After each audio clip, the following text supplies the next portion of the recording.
ಇಸ್ರಾಯೇಲ್ ಎಂಬುದಾಗಿ ಬರೆಯಲ್ಪಟ್ಟಿರುವ ಈ ವಾಕ್ಯದಲ್ಲಿ ಬರೆಯಲ್ಪಟ್ಟಿರುವುದು ದೇಶವನ್ನು ಕುರಿತು ಬರೆಯಲ್ಪಟ್ಟಿಲ್ಲ. ಅದು ಬರೆಯಲ್ಪಟ್ಟಿರುವುದು ಯಾಕೋಬನನ್ನು ಕುರಿತು ಬರೆಯಲ್ಪಟ್ಟಿದೆ. ಯಾಕೋಬನನ್ನು ದೇವರು ಆರಿಸಿಕೊಂಡರು. ಒಬ್ಬನನ್ನು ದೇವರು ಆರಿಸಿಕೊಂಡು ಅವನನ್ನು ಒಂದು ದೊಡ್ಡ ಗುಂಪಾಗಿ ಮಾಡಿದರು. 70 ಮಂದಿಯಾಗಿ ಐಗುಪ್ತ ದೇಶಕ್ಕೆ ಹೋದರು. ಒಂದು ಗುಂಪಾಗಿ ಮಾಡಿದರು. ನಂತರ ಆ 71 ಗುಂಪನ್ನು ಒಂದು ದೇಶವಾಗಿ ಮಾರ್ಪಡಿಸಿದರು. ಇಂದು ಅದೇ ಪ್ರೈಸ್ ದಿ ಲಾರ್ಡ್ ಇಸ್ರಾಯೇಲರನ್ನು ಒಂದು ದೊಡ್ಡ ಜನಾಂಗವಾಗಿ ದೇವರು ಮಾರ್ಪಡಿಸಿದ್ದಾರೆ. Praise the lord, hallelujah. ನಾವು ನೀವು ಇಸ್ರಾಯೇಲರಾಗಿ ನಮ್ಮನ್ನು ದೇವರು ಮಾರ್ಪಡಿಸಿದ್ದಾರೆ. ರೋಮಾಪುರದವರಿಗೆ ಬರೆದ ಪತ್ರಿಕೆ ಅದರಲ್ಲಿ 9ನೇ ಅಧ್ಯಾಯ 7ನೇ ವಾಕ್ಯ ಮತ್ತು 8ನೇ ವಾಕ್ಯದಲ್ಲಿ ಬರೆಯಲ್ಪಟ್ಟಿದೆ. Romans chapter 9 verse 7 and 8. ಹಾಗೆಯೇ ಅಬ್ರಹಾಮನ ವಂಶದಲ್ಲಿ ಹುಟ್ಟಿದ ಮಾತ್ರಕ್ಕೆ ಅವರೆಲ್ಲರೂ ಮಕ್ಕಳೆಂದು ಎಣಿಸಲ್ಪಡುವುದಿಲ್ಲ, ಆದರೆ ಈಸಾಕನಿಂದ ಹುಟ್ಟಿದವರೇ ನಿನ್ನ ಸಂತತಿ ಅನಿಸಿಕೊಳ್ಳುವರು ಎಂದು ದೇವರು ಹೇಳಿದನು. ಆ ಮಾತಿನ ಅರ್ಥವೇನೆಂದರೆ, ಶರೀರ ಸಂಬಂಧವಾಗಿ ಹುಟ್ಟಿದವರೆಲ್ಲರೂ ದೇವರ ಮಕ್ಕಳಲ್ಲ, ವಾಗ್ದಾನ ಸಂಬಂಧವಾಗಿ ಹುಟ್ಟಿದವರೇ ಅಬ್ರಹಾಮನ ಸಂತತಿಯವರೆಂದು ಎಣಿಸಲ್ಪಡುವರು ಎಂಬುದು. Praise the lord. ನನ್ನನ್ನು ವಾಗ್ದಾನ ಕೊಟ್ಟು ನನ್ನನ್ನು ರಕ್ಷಿಸಿದ್ದಾರೆ ಅನ್ನೋರು ಮಾತ್ರ ಕೈಗಳ ಮೇಲೆ ತಲೆಯಲ್ಲಿ ಹೇಳ್ರಿ.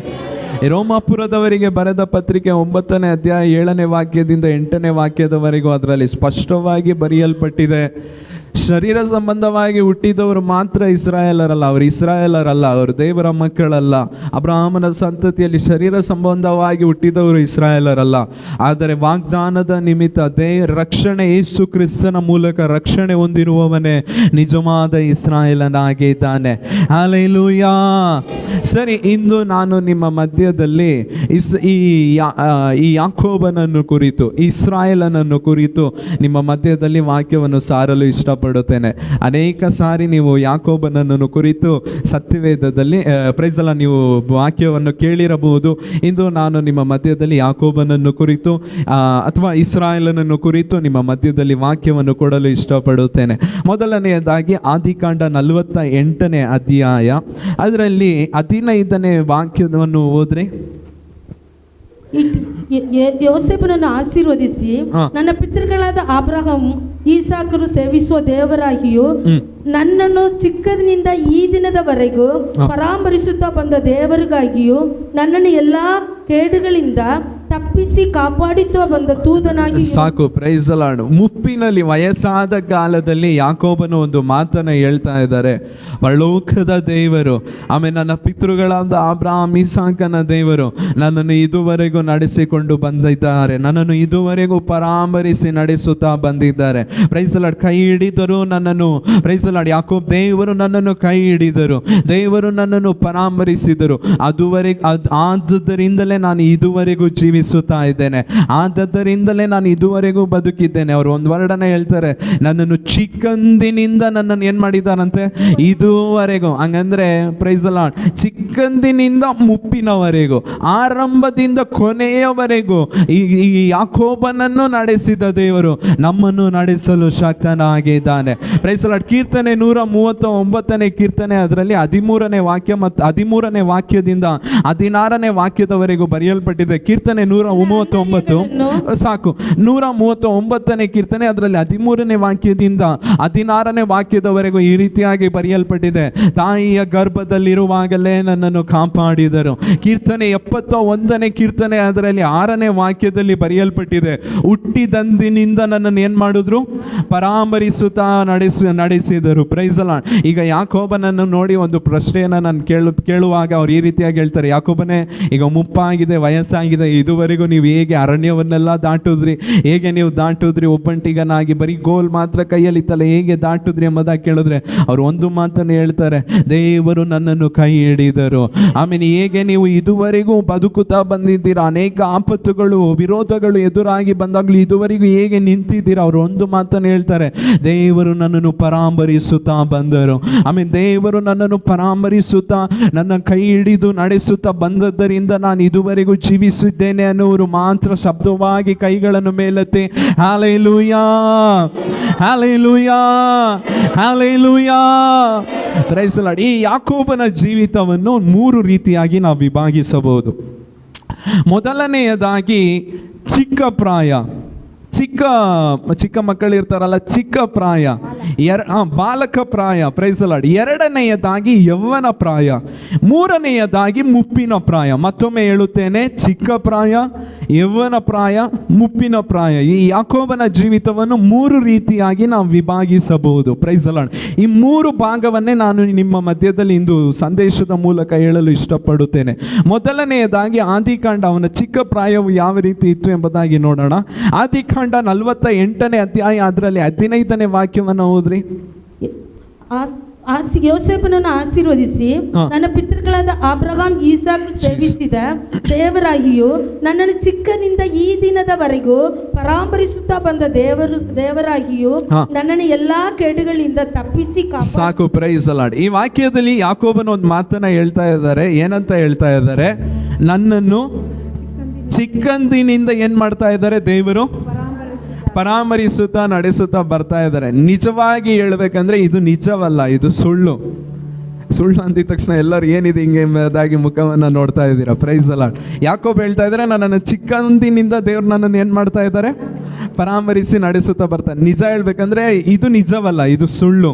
ದೇವರು ಅವನನ್ನು ಚಿಕ್ಕಂದಿನಿಂದ ಅವನನ್ನು ಪರಾಮರಿಸಿ ನಡೆಸುತ್ತಾ ಇಲ್ಲ. ಹಂಗಂದ್ರೆ ಯಾವಾಗಿಂದ ಅವನನ್ನು ಪರಾಮರಿಸಿ ನಡೆಸ್ತಾ ಇದ್ದಾರೆ? ನಾನು ನಿಮಗೆ ವಾಕ್ಯದವನ್ನು ಓದ್ಬೇಕಾದ್ರೆ, ನೀವು ವಾಕ್ಯ ಓದ್ಬೇಕಾದ್ರೆ ನಿಮಗೆ ಸ್ಪಷ್ಟವಾಗಿ ಅರ್ಥ ಆಗುತ್ತೆ.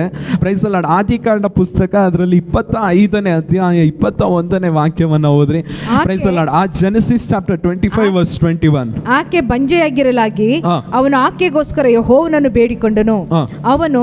ಯೆಹೋವನು ಅವನ ವಿಜ್ಞಾಪನೆಯನ್ನು ಲಾಲಿಸಿದ್ದರಿಂದ ರೆಬ್ಬಕ್ಕಳು ಬಸುರಾದಳು. ಸಾಕು. Praise the lord. ಈ ವಾಕ್ಯದಲ್ಲಿ ಬರೆಯಲ್ಪಟ್ಟಿದೆ, ಯಾಕೋಬ ಅವನ ತಂದೆಯಾದ ಈಸಾಕನಿಗೆ ಮಕ್ಕಳಿಲ್ಲ.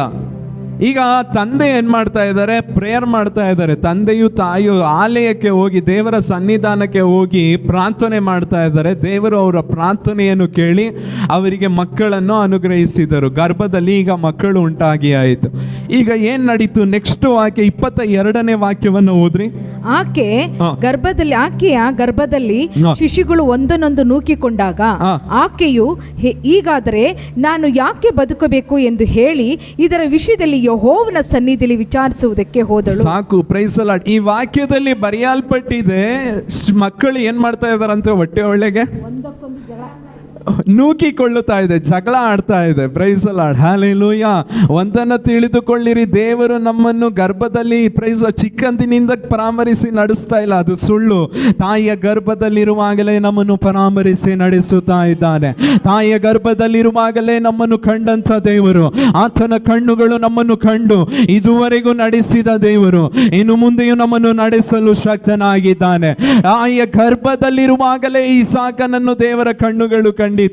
ಇನ್ನು ಸ್ಪಷ್ಟವಾಗಿ ನಿಮಗೆ ವಾಕ್ಯವನ್ನು ಕೊಡಬೇಕಂದ್ರೆ ಈ ಯೆಶಾಯನ ಪ್ರವಾದನೆಯ ಗ್ರಂಥ, ಅದರಲ್ಲಿ 41ನೇ ಅಧ್ಯಾಯ 14ನೇ ವಾಕ್ಯದಲ್ಲಿ ಬರೆಯಲ್ಪಟ್ಟಿದೆ. ಯೆಶಾಯ ಚಾಪ್ಟರ್ 41 ವರ್ಸ್ 14. ಕ್ರಿಮಿ ಪ್ರಾಯವಾದ ಯಾಕೋಬನೇ, ನಾನು ನಿನಗೆ ಸಹಾಯಕನಾಗಿದ್ದೇನೆ, ನಾನೇ ನಿನಗೆ ವಿಮೋಚಕನು, ನಾನು ನಿನ್ನೊಂದಿಗಿದ್ದೇನೆ, ನೀನು ದಿಗ್ಭ್ರಮೆಗೊಳ್ಳದಿರು, ಹೆದರದಿರು, ನಾನು ನಿನ್ನೊಂದಿಗಿದ್ದೇನೆ. ಯಾವಾಗಿದ್ರಂತೆ ಅವನೊಂದಿಗೆ? ಇನ್ನು ಕ್ರಿಮಿ ಪ್ರಾಯವಾಗಿ, ಹೊಟ್ಟೆಯಲ್ಲಿ ಇನ್ನು ಕ್ರಿಮಿ ಪ್ರಾಯವಾಗಿರುವಾಗಲೇ ದೇವರು ಅವನೊಂದಿಗೆ ಇದ್ದರಂತೆ. Praise the lord. ಹಲ್ಲೆಲೂಯಾ. ಯಾಕೋಬನು ಹುಟ್ಟಿ ಅವನು ದೊಡ್ಡವನಾದ, ಅದಾದ್ಮೇಲೆ ದೇವರು ಅವನಿಗೆ ಸಹಾಯವಾಗಿದ್ರು.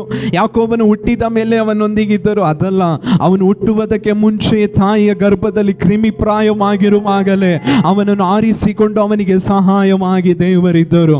ಒಂದನ್ನು ತಿಳಿದುಕೊಳ್ಳಿರಿ, ಆಮೇಲೆ ನೀವು ಹುಟ್ಟುವುದಕ್ಕೆ ಮುಂಚೆ ತಾಯಿಯ ಗರ್ಭದಲ್ಲಿ ಕ್ರಿಮಿ ಪ್ರಾಯವಾಗಿರುವಾಗಲೇ ದೇವರು ನನ್ನನ್ನು ನಿಮ್ಮನ್ನು ಆಮೆನ್ ಸ್ತೋತ್ರ ಆರಿಸಿಕೊಂಡು ಇದುವರೆಗೂ ಪರಾಮರಿಸಿ ನಡೆಸಿಕೊಂಡು ಬಂದಿದ್ದಾರೆ. ಇನ್ನು ಮುಂದೆಯೂ ನಮ್ಮನ್ನು ಪರಾಮರಿಸಿ ನಡೆಸಿಕೊಂಡು ಬರುತ್ತಾರೆ ಅನ್ನುವರು ಮಾತ್ರ ಒಂದು ನಿಮಿಷ ದೇವರಿಗೆ ಸ್ತೋತ್ರವನ್ನ ಹೇಳ್ರಿ. ಒಂದು ನಿಮಿಷ ಅಂತರಾಳದಿಂದ ದೇವರನ್ನು ಮಹಿಮೆ ಪಡಿಸಿರಿ. ಆತನು ಮಾತ್ರ ಪರಾಮರಿಸಿರಲ್ಲ ಇಲ್ಲ ಅಂದಿದ್ರೆ, ಆತನು ಕಣ್ಣುಗಳು ನಮ್ಮನ್ನು ನೋಡಿರ್ಲಿಲ್ಲ ಅಂದಿದ್ರೆ, ತಾಯಿಯ ಗರ್ಭದಲ್ಲಿ ಕ್ರಿಮಿ ಪ್ರಾಯವಾಗಿರುವಾಗಲೇ ನಾವು ಇಲ್ಲದೆ ಹೋಗುತ್ತಿದ್ದೆವು. ಆಮೇಲೆ ತಾಯಿಯ ಗರ್ಭದಲ್ಲಿ ಲೋಕದಲ್ಲಿರುವಾಗಲೇ ನಾವು ಇಲ್ಲದೆ ನಶಿಸಿ ಹೋಗುತ್ತಿದ್ದೆವು.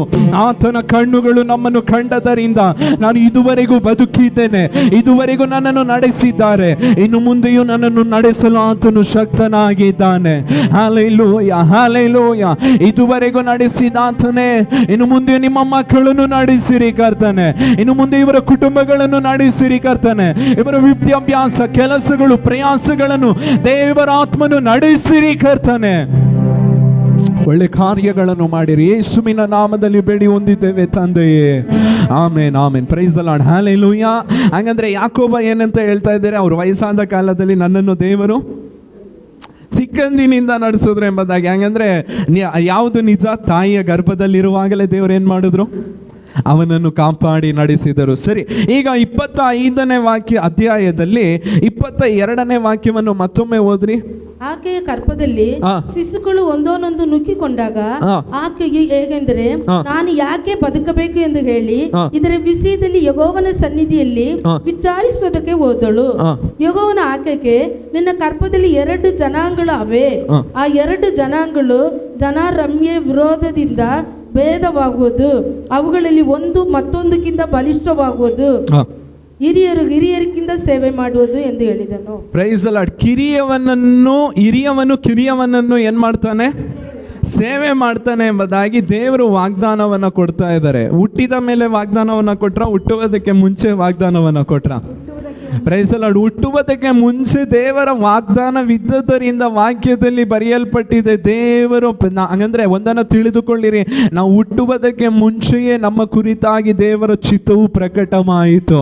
ನಾವು ಯಾಕೋಬನು ಹುಟ್ಟುವುದಕ್ಕೆ ಮುಂಚೆಯೇ ಯಾಕೋಬನ ಕುರಿತಾಗಿ ದೇವರ ಚಿತ್ತವು ಪ್ರಕಟವಾಯಿತು. ಆದ್ದರಿಂದ ದೇವರು ಅವನನ್ನು ಪರಾಂಬರಿಸಿ ನಡೆಸಿದರು. ಆಮೇಲೆ ನಾವು ಹುಟ್ಟುವುದಕ್ಕೆ ಮುಂಚೆ ದೇವರ ವಾಗ್ದಾನ ಪ್ರಕಟವಾದದರಿಂದಲೇ ದೇವರು ನಮ್ಮನ್ನು ಕೈ ಹಿಡಿದು ನಡೆಸುತ್ತಾ ಇದ್ದಾರೆ, ನಮ್ಮನ್ನು ಪರಾಮರಿಸಿ ನಡೆಸುತ್ತಾ ಇದ್ದಾರೆ. ಆಮೇನ್, ಪ್ರೈಸ್ ದಿ ಲಾರ್ಡ್, ಹಲ್ಲೆಲೂಯಾ. ಅಬ್ರಹಾಮನ ದೇವರು, ಇಸಾಕನ ದೇವರು, ಯಾಕೋಬನ ದೇವರು ನಮಗನ್ನು ಪರಾಮರಿಸಿ ಇದುವರೆಗೂ ನಡೆಸಿದ್ದಾರೆ, ಇನ್ನು ಮುಂದೆಯೂ ನಮ್ಮನ್ನು ನಡೆಸಲು ಆತನು ಶಕ್ತನಾಗಿದ್ದಾನೆ. ಹಲ್ಲೆಲೂಯಾ.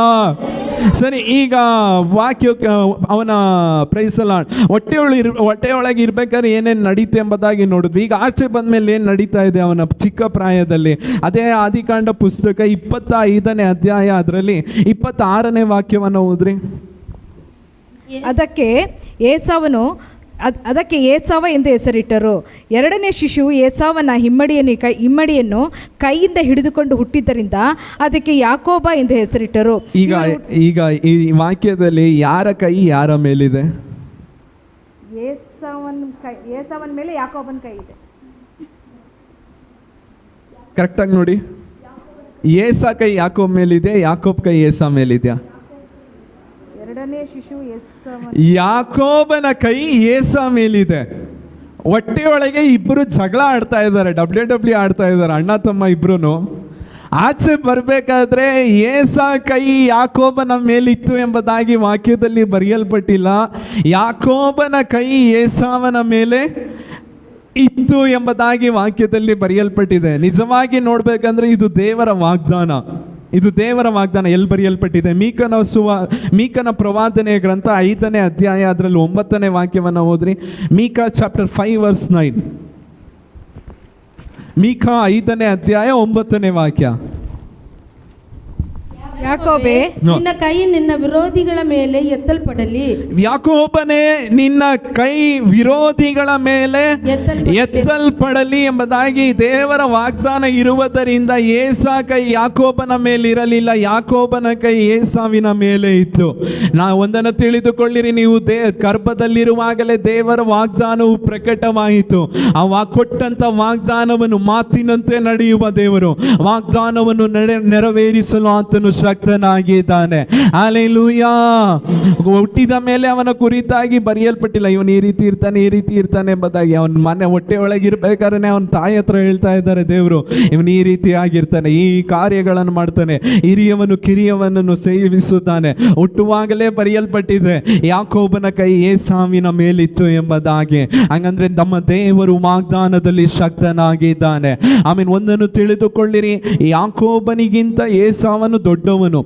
ಯಾಕೋಬನಿಗಿಂತ ಏಸಾ ಬಲಶಾಲಿ, ಆದರೆ ಯಾಕೋಬನು ಚಿಕ್ಕವನು. Price the lord. ಯಾಕೋಬನು ದೊಡ್ಡ, ಏಸಾ ದೊಡ್ಡವನಾಗಿರಬಹುದು, ಆದರೆ ವಾಗ್ದಾನ ಏನು ಬರೆಯಲ್ಪಟ್ಟಿದೆ ಅದು ಮಾತ್ರವೇ ನಮ್ಮ ಜೀವಿತದಲ್ಲಿ ನೆರವೇರುತ್ತದೆ. ನಮಗೆ ವಿರುದ್ಧವಾಗಿ ಎದ್ದಿರುವ ಶತ್ರುಗಳು ನಮಗಿಂತ ದೊಡ್ಡವನಾಗಿರಬಹುದು, ನಮಗಿಂತ ಬಲಶಾಲಿಗಳಾಗಿರಬಹುದು, ಆದರೆ ವಾಕ್ಯದಲ್ಲಿ ಏನು ನಮಗೆ ದೇವರು ಏನು ವಾಗ್ದಾನವನ್ನು ಕೊಟ್ಟಿದ್ದಾನೋ ಅದು ಮಾತ್ರವೇ ನಮ್ಮ ಜೀವಿತದಲ್ಲಿ ನೆರವೇರುತ್ತದೆ. ಹೌದು ಅನ್ನೋರು ಮಾತ್ರ ಕೈಗಳನ್ನು ಮೇಲೆ ತಲೆಯಲ್ಲಿ ಹೇಳ್ರೆ, ನಿಮ್ಮ ವಾಗ್ದಾನವು ನಿಮ್ಮ ಮೇಲೆ ಇರುವಾಗ ನಮಗೆ ಜಯವನ್ನು ಅನುಗ್ರಹಿಸುವ ದೇವರಾಗಿದ್ದಾರೆ. ಆಮೇಲೆ ಹಂಗಂದ್ರೆ ಇವನು ಹುಟ್ಟುವುದಕ್ಕೆ ಮುಂಚೆನೆ ದೇವರ ವಾಗ್ದಾನ ಪ್ರಕಟವಾಗ್ಬಿಡ್ತು. ಇವಾಗ ಹುಟ್ಟುವಾಗಲೇ ಆ ವಾಗ್ದಾನದೊಂದಿಗೆ ಹುಟ್ಟುತ್ತಾ ಇದ್ದಾನೆ. ಇವನ ಕೈ ಅವನ ಮೇಲಿದೆ. Praise the lord. ಹಲ್ಲೆಲೂಯಾ. ಒಂದು ಸುಂದರವಾದ ಹಾಡಿದೆ. ಹುಟ್ಟುವ ಮುಂಚೆ ನನ್ನ ಆದುಕೊಂಡಿದೆ, ತಾಯಿಯಂತೆ ಸಂತೈಸಿ. Price the lord. ಎಷ್ಟು ಅರ್ಥಭರಿತವಾದ ಹಾಡಲ್ವಾ? ಈ ವಾಕ್ಯಗಳನ್ನೆಲ್ಲ ಧ್ಯಾನಿಸುವಾಗಲೇ ನಿಜವಾಗ್ಲೂ ಇದೆಲ್ಲ ಅರ್ಥವಾಗುತ್ತದೆ. ಹೊಟ್ಟೆಯಲ್ಲಿರುವಾಗಲೇ ನಾನು ಪ್ರೈಸ್ ಫೈಟ್ ಆಡ್ತಾ ಹೇಗೆ ಮುಗಿಯುತ್ತೆ ಎಂಬುದಾಗಿ ತಾಯಿ ಗಲಿಬಿಲಿ ಒಳಗೆ ಆಗ್ತಾ ಇದ್ದಾರೆ. ವಾಗ್ದಾನವು ಅವನನ್ನು ಕಾಪಾಡಿತು, ವಾಗ್ದಾನವು ಅವನ ಜೀವಿತದಲ್ಲಿ ಅವನನ್ನು ಪರಾಮರಿಸಿ ಕೈ ಹಿಡಿದು ನಡೆಸಿತು. ಆಮೇಲೆ ಅಂತರಾಳದಿಂದ ಒಂದು ಶರಣವನ್ನು ಆಡೋಣ. ಹುಟ್ಟುವ ಮುಂಚೆ ನನ್ನ ಆಧರಿಸಿದೆ, ತಾಯಿಯಂತೆ ಸಂತೈಸಿ ನಡೆಸಿ ಬಂದಿದೆ. ಹುಟ್ಟುವ ಮುಂಚೆ ನನ್ನ ಆದುಕೊಂಡಿದೆ, ತಾಯಿಯಂತೆ ಸಂತೈಸಿ ನಡೆಸಿ ಬಂದಿದೆ. ನಿನ್ನ ಪ್ರೀತಿ ಉನ್ನತವು, ನಿನ್ನ ಕರುಣೆ ಉನ್ನತವು, ನಿನ್ನ ಕೃಪೆ ಉನ್ನತವು, ನಿನ್ನ ದಯೆ. ನಿನ್ನ ಪ್ರೀತಿ ಉನ್ನತವು, ನಿನ್ನ ಕರುಣೆ ಉನ್ನತವು, ನಿನ್ನ ಕೃಪೆ ಉನ್ನತವು, ನಿನ್ನ ದಯೆ. ಮತ್ತು ಮೇಳೋಣ. ನಿನ್ನ ಪ್ರೀತಿ ಉನ್ನತವು, ನಿನ್ನ ಕರುಣೆ ಉನ್ನತವು, ನಿನ್ನ ಕೃಪೆ ಉನ್ನತವು, ನಿನ್ನ. ಎಷ್ಟು ಜನ ಹೇಳ್ತೀರಾ? ಹುಟ್ಟುವ ಮುಂಚೆ ನನ್ನ ಆದುಕೊಂಡಿದೆ, ತಾಯಿಯಂತೆ ಸಂತೈಸಿ. ನೀನು ಆದುಕೊಂಡದರಿಂದ ನಾವೀಗ ಇಲ್ಲಿ ಈ ಮಾತುಗಳನ್ನು ಕೇಳುತ್ತಿದ್ದೇವೆ, ನಿನ್ನ ಪಾದದಲ್ಲಿ ಕೂಡಿ ಬಂದಿದ್ದೇವೆ. ತಾಯಿಯಂತೆ ಸಂತೈಸಿ ಬಂದಿದ್ದೆ. ನಿನ್ನ ಪ್ರೀತಿ ಉನ್ನತವು, ನಿನ್ನ ಕೃಪೆ ಉನ್ನತವು, ನಿನ್ನ ಕರುಣೆ ಉನ್ನತವು, ನಿನ್ನ ದಯೆ ಉನ್ನತವು. ನಿನ್ನ ಪ್ರೀತಿ ಉನ್ನತವು, ನಿನ್ನ ಕರುಣೆ ಉನ್ನತವು, ನಿನ್ನ ಕೃಪೆ ಉನ್ನತವು, ನಿನ್ನ ಅನಾದಿ ಅನಾದಿ ಸ್ನೇಹದಿ ನನ್ನ ಪ್ರೀತಿಸಿದೆಯಾ. ತಾಯಿಯಂತೆ ಹಾಲೆಲೂಯಾ. ಅನಾದಿ ಸ್ನೇಹದಿ ನನ್ನ ಪ್ರೀತಿಸಿದಾತನೇ. ತಾಯಿಯ ಗರ್ಭದಲ್ಲಿರುವಾಗಲೇ ನನ್ನನ್ನು ಹಿಡಿದುಕೊಂಡಿದೆ. ನಿನ್ನ ಪ್ರೀತಿ ಉನ್ನತವು, ನಿಮ್ಮ ಕೃಪೆ, ನಿನ್ನ ಪ್ರೀತಿ, ನಿನ್ನ ದಯೆ ನಮ್ಮ ಜೀವಿತದಲ್ಲಿ ಉನ್ನತವು. ನಿನ್ನ ಪ್ರೀತಿಯು, ನಿಮ್ಮ ಕರುಣೆ ಮಾತ್ರ ಇರಲಿಲ್ಲ ಅಂದಿದ್ರೆ ನಾವು ತಾಯಿಯ ಗರ್ಭದಲ್ಲಿರುವಾಗಲೇ ಇಲ್ಲದೆ ಹೋಗುತ್ತಿದ್ದೆವು. Amen. Praise the lord. Hallelujah. ಶಬ್ದವಾಗಿ ಹೇಳ್ರಿ ಹಲ್ಲೆಲೂಯಾ. ಹಂಗಂದ್ರೆ ಯಾವುದನ್ನ ಇವಾಗ ಧ್ಯಾನಿಸುತ್ತಿ? ಅವನ ಚಿಕ್ಕ ಪ್ರಾಯವನ್ನು ನಾವು ಧ್ಯಾನಿಸುತ್ತಿ. ಅವನು ಚಿಕ್ಕವನಾಗಿರುವಾಗ ಯಾವ ರೀತಿ ಇತ್ತು ಎಂಬುದಾಗಿ ನಾವು ನೋಡಿದ್ವಿ. ಈಗ ಯಾವ ಕಾರ್ಯವನ್ನು ನೋಡಬೇಕು? ಯೌವನ ಪ್ರಾಯದಲ್ಲಿ ಅವನು ಯಾವ ರೀತಿ ಇದ್ದನು. Praise the lord. ಓದ್ರಿ ವಾಕ್ಯದಲ್ಲಿ ಅದೇ ಆದಿಕಾಂಡ ಪುಸ್ತಕ 25ನೇ ಅಧ್ಯಾಯ, ಅದರಲ್ಲಿ 27ನೇ ವಾಕ್ಯವನ್ನು ಓದ್ರಿ. ಹುಡುಗರಿಬ್ಬರು ಬೆಳೆದಾಗ ಅವರಲ್ಲಿ ಏಸಾವ್ ಎಂಬವನು ಬೇಟೆಯಾಡುವುದರಲ್ಲಿ ಜಾಣನಾದನು. ಅವನು ಅರಣ್ಯವಾಸಿ. ಯಾಕೋಬನು ಸಾಧು ಮನುಷ್ಯನಾಗಿ ಕೂಡಾರಗಳಲ್ಲೇ ವಾಸಿಸಿದನು. Praise the lord. ಹಲ್ಲೆಲೂಯಾ. ಕೆಲ ಮನೆಗಳಲ್ಲಿ ಕೆಲ ಮಕ್ಕಳನ್ನ ನೋಡ್ರಿ, ಮನೆಯಲ್ಲೇ ಇರೋದಿಲ್ಲ. ಚಿಕ್ಕ ವಯಸ್ಸಿನಿಂದಲೇ ಊರನ್ನ ಏನ್ ಮಾಡ್ತಾ ಇರ್ತಾರೆ, ಸುತ್ತುತ್ತಾ ಇರ್ತಾರೆ. Praise the lord. ಸ್ಕೂಲ್ಗೆ ಕಾಲೇಜಿಗೆ ಹೋಗಿ ಬಂದ ಕೂಡಲೇ ಪ್ರೈಸ್ ದಿ ಲಾರ್ಡ್ ಏನ್ ಮಾಡ್ತಾರೆ, ಊರು ಸುತ್ತಕ್ಕೆ ಹೋಗ್ತಾರೆ. ನಿಜನಾ ಸುಳ್ಳ? ನಿಜ. Praise the lord. ಊರು ಸುತ್ತೋದಿಕ್ಕೆ ಓಡಾಡ್ತಾ ಇರ್ತಾರೆ. ರಾತ್ರಿ ಬರ್ತಾರೆ. Praise the lord. ಬಂದ್ಬಿಟ್ಟು ಊಟ ಮಾಡಿಕೊಂಡು ಮಲ್ಕೊಂಡ್ಬಿಡ್ತಾರೆ. ವಾಕ್ಯದಲ್ಲಿ ಬರೆಯಲ್ಪಟ್ಟಿದೆ, ಏಸ ಯಾರಂತೆ? ಮನೆಯಲ್ಲಿ ಇರುವ ವ್ಯಕ್ತಿ ಅಲ್ಲ, ಅವನು ಯಾರು? ಊರನ್ನ ಸುತ್ತುವ ವ್ಯಕ್ತಿ, ಕೈಯಲ್ಲಿ ಪ್ರೈಸ್ ಒಂದು ಕ್ಯಾಟ್ರಿಬಲ್ ಅನ್ನ ಹಿಡ್ಕೊಂಡು ಪ್ರೈಸ್ ಅಲಾಡ್ ರೋಡ್ ಆಗಿ ಅಲೆದು ಪ್ರೈಸ್ ಅಲಾಡ್ ಏನಾನೋ ಒಂದು ಹೊಡೆದು ಆ ರೀತಿ ಮಾಡುವಂತ ವ್ಯಕ್ತಿ ಪ್ರೈಸ್ ಅಲಾಡ್. ಈಗ ಆ ಪರಿಸ್ಥಿತಿ ಹಾಗೆ ಮಾರುಪಟ್ಬಿಡ್ತು. ಈಗ ಯಾರು ಕೂಡ ಕೈಯಲ್ಲಿ ಕ್ಯಾಟ್ರಿಬಲ್ ಹಿಡ್ಕೊಂಡು ಕಲ್ಲನ್ನು ಹಿಡ್ಕೊಂಡು ಟೈರನ್ನು ಹಿಡ್ಕೊಂಡು ರೋಡಲ್ಲಿ ಏನು ಮಾಡೋದಿಲ್ಲ, ಹೋಗೋದಿಲ್ಲ. ಒಂದು 10 ವರ್ಷದ ಹಿಂದೆ ನಾವು ನೋಡುವಾಗ ಪ್ರೈಸ್ ಅಲಾಡ್ ಕೈಯಲ್ಲಿ ಒಂದು ಟೈರ್ ಒಂದು ಕಡ್ಡಿಯನ್ನು ಹಿಡ್ಕೊಂಡು ಏನು ಮಾಡ್ತಾರೆ, ರೋಡ್ ಆಗಿ ಓಡ್ತಾ ಇರ್ತಾರೆ. ಪ್ರೈಸ್ ಅಲಾಡ್ ತಾಯಿ ತಂದೆ ಬಂದು ಓದು ಎಂಬುದಾಗಿ ಹೇಳಿದ್ರು ಓದೋಲ್ಲ, ಕ್ಯಾಟ್ರಿ ಬಿಲ್ಲನ್ನು ಕೈಯಲ್ಲಿ ಹಿಡ್ಕೊಂಡು ಹಾಗೆ ಊರಾಗಿ ಸುತ್ತುತ್ತಾ ಇರ್ತಾರೆ. ಯಾರ ಮನೆಯಲ್ಲಿ ಮಾವಿನ ಹಣ್ಣು ಮರ ಇದೆ, ಯಾರ ಮನೆಯಲ್ಲಿ ಸೀಬೆ ಹಣ್ಣು ಮರ ಇದೆ, ಏನು ಮಾಡೋಣ, ಓಡಿದ್ಬಿಟ್ಟು ಕಿತ್ಬಿಟ್ಟು ತಿನ್ನೋಣ, ಅವ್ರು ಆಚೆ ಬಂದರೆ ಓಡ್ಬಿಡ್ಬೇಕೆಂಬುದಾಗಿ. ಪ್ರೈಸ್ ಅಲಾಡ್ ಏಸಾವನ್ನು ಕುರಿತು ಬರೆಯಲ್ಪಟ್ಟಿದೆ, ಅವನು ಎಲ್ಲಿರಲ್ವಂತೆ, ಮನೆಯಲ್ಲೇ ಇರಲ್ವಂತೆ. ಯಾಕೋಬನನ್ನು ಕುರಿತು ಬರೆಯಲ್ಪಟ್ಟಿದೆ, ಯೌವನಸ್ಥನಾದಾಗ ಅವನು ಎಲ್ಲಿರ್ತಾ ಇದ್ದ, ಸಾಧು ಮನುಷ್ಯನಾಗಿದ್ದ, ಗೂಡಾರಗಳಲ್ಲಿ. ಪ್ರೈಸ್ ಅಲಾಡ್. ಈಗ ಗೂಡಾರದಲ್ಲಿ ಮನೆಯಲ್ಲಿ ಯಾರು ವಾಸಿಸುತ್ತಾರೆ, ಯಾರು ಮನೆಯಲ್ಲಿ ಗೂಡಾರದಲ್ಲಿ ವಾಸಿಸೋದಿಲ್ಲ. ಯಾರು ಗೂಡಾರದಲ್ಲಿ ಯಾವಾಗಲೂ ಮನೆಯಲ್ಲೇ ಇರ್ತಾರೆ, ಯಾರು ಮನೆಯಲ್ಲಿ ಇರೋದಿಲ್ಲ. ಸತ್ಯವೇದದ ಮೂಲಕ ನಿಮಗೆ ಒಂದು ಕಾರ್ಯವನ್ನು ತಿಳಿಸಿಕೊಡುತ್ತೇನೆ. ಯೋಹಾನನು ಬರೆದ ಸುವಾರ್ತೆ ಅದರಲ್ಲಿ 8ನೇ ಅಧ್ಯಾಯ 35ನೇ ವಾಕ್ಯವನ್ನು ಓದ್ರಿ. John chapter 8:35. ದಾಸನು ಮನೆಯಲ್ಲಿ ಶಾಶ್ವತವಾಗಿ ಇರುವುದಿಲ್ಲ, ಮಗನು ಶಾಶ್ವತವಾಗಿ ಇರುವನು. Praise the lord, hallelujah. ಹಂಗಂದ್ರೆ ಈ ವಾಕ್ಯದ ಪ್ರಕಾರ ಯಾರು ಮನೆಯಲ್ಲಿ ಇರೋದಿಲ್ವಂತೆ, ದಾಸನು ಮನೆಯಲ್ಲಿ ಇರೋದಿಲ್ವಂತೆ. ದಾಸನು ನೆಲೆಯಾಗಿರುವುದಿಲ್ಲ ಮನೆಯಲ್ಲಿ. ದೇವರ ಆಲಯದಲ್ಲಿ, ದೇವರು ಕೊಟ್ಟಂತ ಆಲಯದಲ್ಲಿ, ದೇವರು ಕೊಟ್ಟಂತ ಮನೆಯಲ್ಲಿ ನೆಲೆಯಾಗಿರುವುದಿಲ್ಲ. Price the lord. ಮನೆಯಲ್ಲಿ ದೇವರು ಕೊಟ್ಟ ಆಲಯದಲ್ಲಿ ನೆಲೆಯಾಗಿ ಯಾರು ಇರೋದಿಲ್ವೋ ಅವರಿಗೆ ಹೆಸರೇನು, ಪ್ರೈಸ್ ದಿ ಲಾರ್ಡ್. ಕಾಗೆ ಹೇಗೆ ನಡೆಯುತ್ತೆ ನೋಡಿದ್ದೀರಾ ಯಾರಾದರೂ? ಪಾರಿವಾಳ ಹೇಗೆ ನಡೆಯುತ್ತೆ ನೋಡಿದ್ದೀರಾ? ಪಾರಿವಾಳ ನಡೆಯೋದು ಯಾವ ರೀತಿ ನಡೆಯುತ್ತೆ?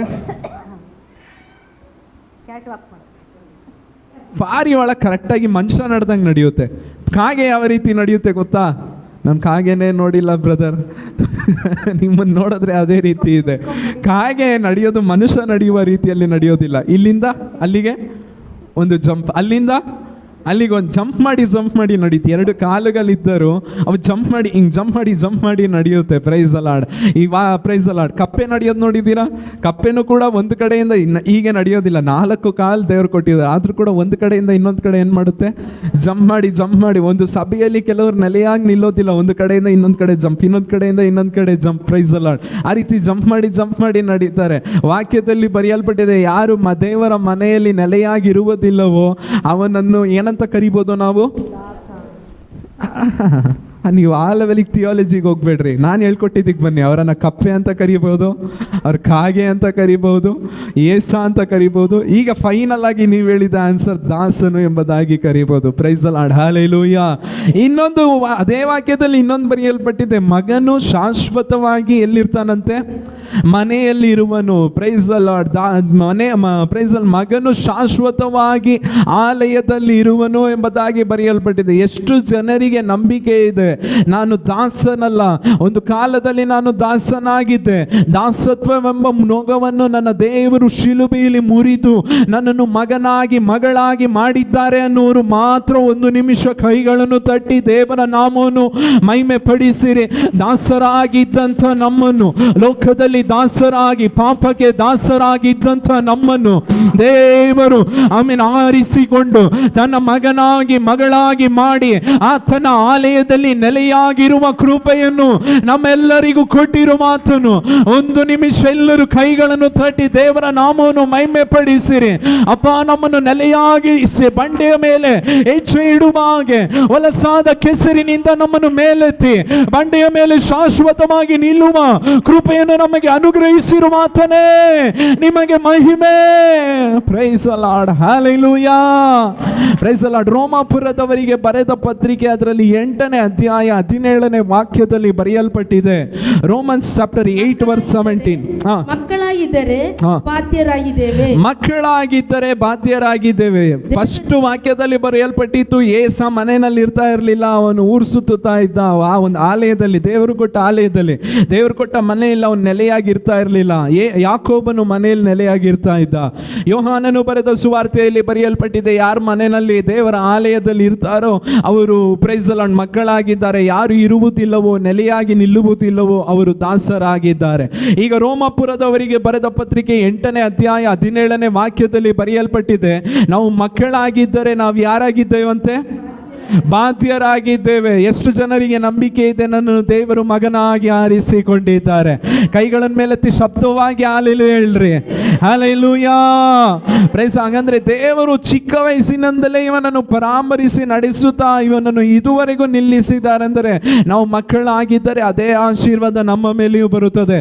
ದೇವರು ನಮ್ಮನ್ನು ಪರಾಮರಿಸಿ ನಡೆಸುವ ದೇವರು, ನಮ್ಮನ್ನು ಕೈ ಹಿಡಿದು ನಡೆಸುವ ದೇವರಾಗಿದ್ದಾರೆ. ಹಾಲೆಲೂಯಾ. ಹಾಗಂದ್ರೆ ಈ ಮಾತುಗಳನ್ನು ಯಾರ್ಯಾರು ಕೇಳ್ತಾ ಇದ್ದೀರೋ ಪ್ರತಿಯೊಬ್ಬರು ಈ ಮಾತುಗಳನ್ನು ನೀವು ಸ್ವತಂತ್ರಿಸಿಕೊಳ್ಳಬೇಕು. ಆಮೇಲೆ ಅದೇ ಅಧ್ಯಾಯದಲ್ಲಿ 16ನೇ ವಾಕ್ಯವನ್ನು ಓದ್ರಿ. ಯಾರ್ಯಾರು ದೇವರ ಆತ್ಮನಿಂದ ನಡೆಸಿಕೊಳ್ಳುತ್ತಾರೋ ಅವರು ದೇವರ ಮಕ್ಕಳು. Praise the lord. ಯಾರ್ಯಾರು ದೇವರ ಆತ್ಮನಿಂದ ನಡೆಸಲ್ಪಡುತ್ತಾರೋ ಅವರು ದೇವರ ಮಕ್ಕಳು. ನೀವು ತಿರುಗಿ ಭಯದಲ್ಲಿ ಬೀಳುವ ಹಾಗೆ ದಾಸನ ಭಾವವನ್ನು ಹೊಂದಿದವರಲ್ಲ, ಮಗನ ಭಾವವನ್ನು ಹೊಂದಿದವರಾಗಿದ್ದೀರಿ. ಈ ಭಾವದಿಂದ ನಾವು ದೇವರನ್ನು ಅಪ್ಪಾ ತಂದೆಯೇ ಎಂದು ಕೂಗುತ್ತೇವೆ. ನಾವು ದೇವರ ಮಕ್ಕಳಾಗಿದ್ದೇವೆಂಬುದಕ್ಕೆ ಪವಿತ್ರಾತ್ಮನೇ ನಮ್ಮ ಆತ್ಮನೊಂದಿಗೆ ಸಾಕ್ಷಿ ಹೇಳುತ್ತಾರೆ. ಪವಿತ್ರಾತ್ಮನು ಸಾಕ್ಷಿ ಅಂತೆ. ನಾವು ದೇವರ ಮಕ್ಕಳಾಗಿದ್ದೇವೆ ಎಂಬುದಕ್ಕೆ ಪವಿತ್ರಾತ್ಮನೇ ಸಾಕ್ಷಿ. ಅನೇಕ ಸಮಯದಲ್ಲಿ ದೇವರ ಮಕ್ಕಳ ಎಂಬುದಾಗಿ ಹೇಳಿದ್ರೆ ಸಭೆಗೆ ಬರೋರಿಗೆ ಅನೇಕರಿಗೆ ಡೌಟ್ ಆಗಿರುತ್ತೆ, ನಾನು ದೇವರ ಮಕ್ಕಳ ಎಂಬುದಾಗಿ. ವಾಕ್ಯದಲ್ಲಿ ಬರೆಯಲ್ಪಟ್ಟಿದೆ ನಾವು ದೇವರ ಮಕ್ಕಳಾಗಿದ್ದೇವೆ ಎಂಬುದಕ್ಕೆ ಯಾರು ಸಾಕ್ಷಿ ಅಂತೆ? ಪವಿತ್ರಾತ್ಮನು ಸಾಕ್ಷಿ. ಲೋಕವು ನಿಮ್ಮನ್ನು ನೋಡಿ ಒಂದು ವೇಳೆ ಇವನು ಪಾಪಿ, ಇವನು ಹಾಗೆ ಹೀಗೆ ಅದು ಇದು ಎಂಬುದಾಗಿ ಹೇಳ್ಬೋದು. ಆದರೆ ವಾಕ್ಯದಲ್ಲಿ ಬರೆಯಲ್ಪಟ್ಟಿದೆ ದೇವರ ಆತ್ಮನು ನಮಗೆ ಸಾಕ್ಷಿಯಾಗಿದ್ದಾನೆ, ನಾವು ಆತನ ಮಕ್ಕಳಾಗಿದ್ದೇವೆ. ಹಲ್ಲೆಲೂಯಾ. ಯಾಕೋಬನನ್ನು ನೋಡಿ ನಾವು ಯಾವಾಗಲೂ ಫಸ್ಟ್ ಯಾಕೋಬ ಬಂದಿದ ತಕ್ಷಣ ಏನಂತ ಹೇಳ್ತೇವೆ? ಅವನ ಅಣ್ಣನಿಗೆ ಮೋಸ ಮಾಡ್ದ, ಅವನು ಕಳ್ಳ ಎಂಬುದಾಗಿ ಹೇಳ್ತೇವೆ. ನೋಡುವ ಜನರು ಕಳ್ಳ, ಮೋಸ ಎಂಬುದಾಗಿ ಹೇಳ್ಬೋದು. ಆದರೆ ಪವಿತ್ರಾತ್ಮನೇ ಹೇಳ್ತಾ ಇದ್ದಾರೆ ಇವನು ದೇವರ ಮಗನಾಗಿದ್ದಾನೆ. ಹಲ್ಲೆಲೂಯಾ. Praise the lord. ಅನೇಕ ದೇವರ ಮಕ್ಕಳ ಜೀವಿತದಲ್ಲಿ ಒಂದು ಪ್ರಶ್ನೆ ಬರುತ್ತೆ, ನೀವು ನಿಜವಾಗ್ಲೂ ದೇವರ ಮಕ್ಕಳಾಗಿದ್ರೆ ಇದು ನಿಮ್ಮ ಜೀವಿತದಲ್ಲಿ ನಡೀತಾ ಇತ್ತಾ? ಸೈತಾನನು ಯೇಸುವಿನ ಮುಂದೆ ಹೋಗ್ಬಿಟ್ಟು ಒಂದು ಮಾತನ್ನ ಹೇಳ್ತಾ ಇದ್ದಾನೆ, ನೀವು ನಿಜವಾದ ದೇವರ ಮಗನಾಗಿದ್ದರೆ ನೀವು ಈ ಕಲ್ಲನ್ನು. ಇದೇ ಪ್ರಶ್ನೆ ನಮ್ಮ ಹತ್ರನೂ ಬರುತ್ತೆ. ಅದೇ ಸೈತಾನ್ ಜನರ ಮೂಲಕ, ನಮ್ಮ ಸ್ನೇಹಿತರ ಮೂಲಕ, ಸಂಬಂಧಿಕರ ಮೂಲಕ ನಮ್ಮ ಹತ್ರ ಕೇಳ್ತಾನೆ, ನೀವು ನಿಜವಾಗ್ಲೂ ದೇವರ ಮಕ್ಕಳಾಗಿದ್ರೆ ಇದೆಲ್ಲ ಸಂಭವಿಸ್ತಾ ಇತ್ತಾ ನಿಮ್ಮ ಕುಟುಂಬದಲ್ಲಿ? ಇದೆಲ್ಲ ನಡೀತಾ ಇತ್ತಾ? ಈ ಅವಮಾನ ಯಾಕೆ? ಈ ಅನಾರೋಗ್ಯ ಯಾಕೆ? ಈ ಬಲಹೀನತೆ ಯಾಕೆ? ಅದು ನಾವು ಚೆನ್ನಾಗಿರ್ಬೇಕಾದ್ರೆ ಬಂದು ಮಾತಾಡೋದಿಲ್ಲ. ಯೇಸು ಸ್ವಾಮಿ ಚೆನ್ನಾಗಿರ್ಬೇಕಾದ್ರೆ ಹೋಗ್ಬಿಟ್ಟು ನೀವು ಮಗನಾಗಿದ್ರೆ ಕಲ್ಲನ್ನು ರೊಟ್ಟಿಯಾಗಿ ಮಾಡಿ ಎಂಬುದಾಗಿ ಹೇಳಲಿಲ್ಲ. ಯಾವಾಗ ಯೇಸು ಸ್ವಾಮಿಗೆ ಹೊಟ್ಟೆ ಹಸಿ ಇತ್ತೋ, ಶರೀರವಾಗಿ ಆತನು ದೇವರಾಗಿದ್ದರು, ಈ ಲೋಕದಲ್ಲಿ ಮನುಷ್ಯನಾಗಿ ಇಳಿದು ಬಂದದರಿಂದ ಯಾವಾಗ ಅವರಿಗೆ ಹೊಟ್ಟೆ ಹಸಿ ಇತ್ತೋ, ಶರೀರದಲ್ಲಿ ಬಲಹೀನತೆ ಬರಬೇಕಾದ್ರೆ ಸೈತಾನ್ ಸಂಬಂಧಿಕರ ಮೂಲಕ ಹಾಗೆ ಬರ್ತಾನೆ, ಸ್ನೇಹಿತರ ಮೂಲಕ ಬರ್ತಾನೆ. ನೀವು ನಿಜವಾದ ದೇವರ ಮಗನಾಗಿದ್ದರೆ ಇದೆಲ್ಲ ನಡೀತಾ ಇತ್ತಾ? ಆಗ ನೀವು ಈ ರೀತಿಯಾಗಿ ಹೇಳಿ ಜಯಿಸಬೇಕು. ಯೇಸು ಸ್ವಾಮಿಗೆ ಅದರ ಹಿಂದಿನ ಅಧ್ಯಾಯದಲ್ಲಿ ಪವಿತ್ರಾತ್ಮನ ಒಂದು ಮಾತನ್ನು ಹೇಳಿ, ಪಾರಿವಾಳದ ಹಾಗೆ ಇಳಿದು ಬಂದು ದೀಕ್ಷಾಸ್ಥಾನ ಒಂದು ಮೇಲೆ ಎದ್ದೇಳುವಾಗ ಪಾರಿವಾಳದ ಹಾಗೆ ಇಳಿದು ಬಂದು ಒಂದು ಮಾತನ್ನು ಹೇಳ್ತಾ ಇದ್ದಾರೆ, ಇವರು ನಿಜವಾಗಿ ನನ್ನ ಪ್ರಿಯ. ಪ್ರೈಸ್ ಅಲ್ಲ. ನೀವು ಈ ರೀತಿಯಾಗಿ ಹೇಳ್ಬೇಕು, ಸೈತಾನನೇ ನನಗೆ ದೇವರ ವಾಗ್ದಾನವನ್ನು ಕೊಟ್ಟಿದ್ದಾರೆ, ಪವಿತ್ರಾತ್ಮನ ನನಗೆ ವಾಗ್ದಾನವನ್ನು ಕೊಟ್ಟಿದ್ದಾರೆ, ನಾನು ಆತನ ಮಗನಾಗಿದ್ದೇನೆ, ನಾನು ಆತನ ಮಗಳಾಗಿದ್ದೇವೆ. Hallelujah. Praise the lord, praise the lord. ಯೇಸು ಸ್ವಾಮಿ ವಾಕ್ಯದ ಮೂಲಕ ಜಯಿಸಿದರು, ನಾವು ವಾಕ್ಯದ ಮೂಲಕ ಜಯಿಸಬೇಕು. ಸರಿ, ಈಗ ಆದಿಕಾಂಡ 27ನೇ ಅಧ್ಯಾಯಕ್ಕೆ ಬನ್ರಿ, ಅದರಲ್ಲಿ 30ನೇ ವಾಕ್ಯವನ್ನು ಓದ್ರಿ. ಇವಾಗ ಯಾವ ಪ್ರಾಯವನ್ನು ನಾವು ನೋಡ್ತಾ ಇದ್ದೇವೆ? ಯೌವನ ಪ್ರಾಯ. ಓದ್ರಿ. ಇಸಾಕನು ಅವನನ್ನು ಆಶೀರ್ವದಿಸಿದ ಮೇಲೆ ಯಾಕೋಬನು ತನ್ನ ತಂದೆಯ ಬಳಿಯಿಂದ ಹೊರಟು ಹೋದ ಕ್ಷಣವೇ ಅವನ ಅಣ್ಣನಾದ ಏಸಾವನು ಬೇಟೆಯಿಂದ ಬಂದನು. ಈ ವಾಕ್ಯದಲ್ಲಿ ಬರೆಯಲ್ಪಟ್ಟಿದೆ, ಆ ಅಣ್ಣ ಯಾವಾಗ ಬರ್ತಾ ಇದ್ದಾನೆ?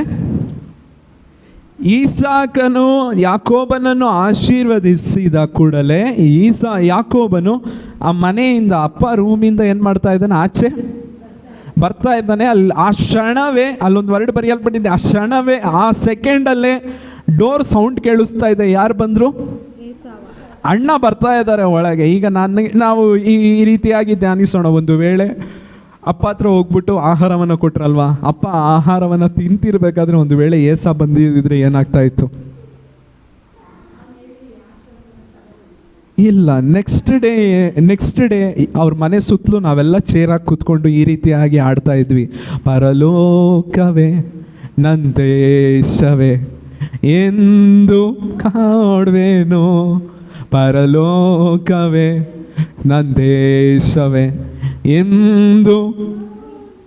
ಅದಾದಮೇಲೆ ಸ್ವಲ್ಪ ಹೊತ್ತರಲ್ಲಿ ಪಾಸ್ಟ್ರು ಬರ್ತಾರೆ, ಈ ಬ್ರದರ್ ಹಾಗೆ ಒಳ್ಳೆ ಬ್ರದರ್ ಯಾರೂ ಇಲ್ಲ, ಎಲ್ಲರೂ ಈ ಬ್ರದರನ್ನು ಹಿಂಬಾಲಿಸಿ ನಾವು ಕೂಡ ಈ ಬ್ರದರ್ ಪರಲೋಕಕ್ಕೆ ಯಾವ ರೀತಿ ಹೋಗಿದ್ದಾರೋ ಅದೇ ರೀತಿ ನಾವು ಹೋಗೋಣ ಆಮೇಲೆ ನೆಮ್ಮದಾಗಿ ಹೇಳ್ಬಿಟ್ಟು 3 ಸತಿ ಏನಾಗ್ತಾ ಇದ್ರು. ನೆಕ್ಸ್ಟ್ ಡೇ ಈ ಆರಾಧನೆ ಫ್ಯುನರಲ್ ಸರ್ವಿಸ್ ನಡೀತಾ ಇತ್ತು. ಆ ಕ್ಷಣವೇ ಒಂದು ವೇಳೆ ಏನಾದರೂ ಬಂದಿದ್ದಿದ್ರೆ, ಇದು ನಿಜ, ವಾಕ್ಯದಲ್ಲಿ ಬರೆಯಲ್ಪಟ್ಟಿದೆ. ಇವನು ಅಲ್ಲಿಂದ ಹೊರಟು ಆಚೆ ಬರ್ತಾ ಇದ್ದಾನೆ. ಯಾರು ಬರ್ತಾ ಇದ್ದಾರೆ ಈಗ? ಏಸ ಎಂಟ್ರಿ ಕೊಡ್ತಾ ಇದ್ದಾನೆ. Praise the lord, hallelujah. ಹಂಗಾದ್ರೆ ಮಾತಾಡುತ್ತಿರುವಾಗಲೇ ಬರಲಿಲ್ಲ, ಅಪ್ಪ ಊಟ ಮಾಡ್ತಾ ಇರ್ಬೇಕಾದ್ರೇ ಬರಲಿಲ್ಲ. ಆಶೀರ್ವಾದ ಕೊಡುತ್ತಿರುವಾಗ ಬಂದಿದ್ರೂ ಪ್ರಾಬ್ಲಮ್ ಆಗ್ತಾ ಇತ್ತು. ಎಷ್ಟು ಸಾರಿ ನಮ್ಮ ಜೀವಿತದಲ್ಲಿ ಪ್ರೈಸ್ ದ ಲಾರ್ಡ್ ಇದರೊಂದಿಗೆ ಮುಗೀತು, ಈ ಟೈಮ್ ಒಂದಿಗೆ ಮುಗೀತು ಎಂಬುದಾಗಿರುವಾಗ ದೇವರು ಅದರಲ್ಲಿ ಕಾಪಾಡಿ ಇದುವರೆಗೂ ನಡೆಸಿದಾರಲ್ವಾ. ಅದಕ್ಕೆ ಯಾಕೋಬನ ಒಂದು ಮಾತನ್ನು ಹೇಳ್ತಾ ಇದ್ದಾರೆ, ನನ್ನನ್ನು ಚಿಕ್ಕಂದಿನಿಂದ ನನ್ನನ್ನು ಪರಾಮರಿಸಿ ನಡೆಸಿದ ದೇವರು. ಮರಿಯಾಳ ಮೂಲಕ ಈ ರೀತಿಯಾಗಿ ಹೇಳ್ತಾ ಇದ್ದಾರೆ, ನನ್ನ ಪಿತೃಗಳಾದ ಇಸ್ರಾಯೇಲನನ್ನು ಪ್ರೈಸ್ ದ ಲಾರ್ಡ್ ದೇವರು ಕೈ ಹಿಡಿದು ನಡೆಸಿದರು. ಎಷ್ಟು ಜನ ಹೇಳ್ತೀರಾ, ನನಗೆ ವಿರುದ್ಧವಾಗಿ ಶತ್ರು ಅನೇಕ ಸಮಯದಲ್ಲಿ ಬಂದ, ಆದರೆ ಒಂದಕ್ಕೂ ದೇವರು ನನ್ನನ್ನು ಒಪ್ಪಿಸಿ ಕೊಡಲಿಲ್ಲ. ಇದುವರೆಗೂ ನನ್ನನ್ನು ಒಪ್ಪಿಸಿ ಕೊಡದ ದೇವರು ಇನ್ನು ಮುಂದೆಯೂ ನಮ್ಮನ್ನು ನಡೆಸುತ್ತಾನೆಂಬ ನಂಬಿಕೆ ಇರುವವರು ಕೈಗಳನ್ನು ಮೇಲೆತ್ತಿ ಹಲ್ಲೆಲೂಯಾ, ಹಲ್ಲೆಲೂಯಾ. ಹಾಗಂದ್ರೆ ಈ ಯಾಕೋಬನು ಉಸಿರಾಡಲು ಕಾರಣ ದೇವರು ಅವನನ್ನು ಬಿಟ್ಟುಕೊಡ್ಲಿಲ್ಲ. ಒಂದು ವೇಳೆ ಬಿಟ್ಟು ಕೊಟ್ಟಿದ್ದಿದ್ರೆ ಅವನ ತಲೆ ಅಲ್ಲೇ ಅವನಿಗೆ ಅವಮಾನವಾಗ್ತಾ ಇತ್ತು, ಇಲ್ಲ ಅಂದಿದ್ರೆ ಶಾಪ ಸಿಗ್ತಾ ಇತ್ತು, ಇಲ್ಲ ಅಂದಿದ್ರೆ ಅವನ ನೆಕ್ಸ್ಟ್ ಡೇ ಫ್ಯುನರಲ್ ಸರ್ವಿಸ್ ನಡೀತಾ ಇತ್ತು. ದೇವರು ಅದಕ್ಕೆ ಒಪ್ಪಿಸಿ ಕೊಡಲಿಲ್ಲ. ಅನೇಕ ಆಪತ್ತುಗಳು ಎದುರಾಗಿ ಬಂದರು, ದೇವರು ನಮ್ಮನ್ನು ಇದುವರೆಗೂ ಒಪ್ಪಿಸಿಕೊಡದೆ ನಡೆಸಿಕೊಂಡು ಬಂದಿದ್ದಾರೆ. ಆಮೇಲೆ ಇನ್ನು ಮುಂದೆಯೂ ನಮ್ಮನ್ನು ನಮ್ಮ ಕುಟುಂಬವನ್ನು ನಡೆಸಲು ಆತನು ಶಕ್ತನಾಗಿದ್ದಾನೆ. ಹಲ್ಲೆಲೂಯಾ. ಈಗ ಆಶೀರ್ವಾದ ಹೊಂದಿ ಈಗ ಆಚೆ ಬಂದ್ಬಿಟ್ರು ಪ್ರೈಸಲ್ಲಿ. ಇವಾಗ ಅಣ್ಣ ಹೋಗ್ತಾ ಇದ್ದಾರೆ, ಎಲ್ಲ ಅವ್ರಿಗೆ ಗೊತ್ತಾಯಿತು. ಈಗ ಯಾರು ಮೋಸ ಮಾಡಿ ಯಾರು ಆಶೀರ್ವಾದವನ್ನು ತಗೊಂಡಿದ್ದಾರೆ? ಯಾಕೋಬ ಮೋಸ ಮಾಡಿ ಆಶೀರ್ವಾದ ತಗೊಂಡಿದ್ದಾರೆ ಎಂಬುದಾಗಿ ಏಸಾಗೆ ಗೊತ್ತಾಯಿತು. ಈಗ ಏನು ನಡೀತು? ಅದೇ ಆದಿಕಾಂಡ 27ನೇ ಅಧ್ಯಾಯಕ್ಕೆ ಬನ್ನಿರಿ. ಆದಿಕಾಂಡ ಪುಸ್ತಕ 27ನೇ ಅಧ್ಯಾಯ, ಅದರಲ್ಲಿ ಪ್ರೈಸ್ ದ ಲಾರ್ಡ್ 41ನೇ ವಾಕ್ಯವನ್ನು ಓದೋಣ. ತಂದೆಯು ಯಾಕೋಬನಿಗೆ ಮಾಡಿದ ಆಶೀರ್ವಾದದ ನಿಮಿತ್ತ ಏಸಾವನು ಯಾಕೋಬನನ್ನು ಹಗೆ ಮಾಡಿ ತನ್ನ ಮನಸ್ಸಿನೊಳಗೆ ತಂದೆಗೋಸ್ಕರ ದುಃಖಿಸುವ ಕಾಲವು ಸಮೀಪಿಸಿತು. ಆಗ ನನ್ನ ತಮ್ಮನಾದ ಯಾಕೋಬನನ್ನು ಕೊಲ್ಲುವೆನು ಅಂದುಕೊಂಡನು. ಸಾಕು, ಪ್ರೈಸ್ ದ ಲಾರ್ಡ್. ಈಗ ನಾನು ನಿಮ್ಮೆಲ್ಲರಿಗೂ ಒಂದು ಪ್ರಶ್ನೆಯನ್ನು ಕೇಳ್ತೇನೆ. ಈ ಮಾತನ್ನ ಏಸ ಯಾರಿಗೆ ಹೇಳ್ತಾ ಇದ್ದಾರೆ?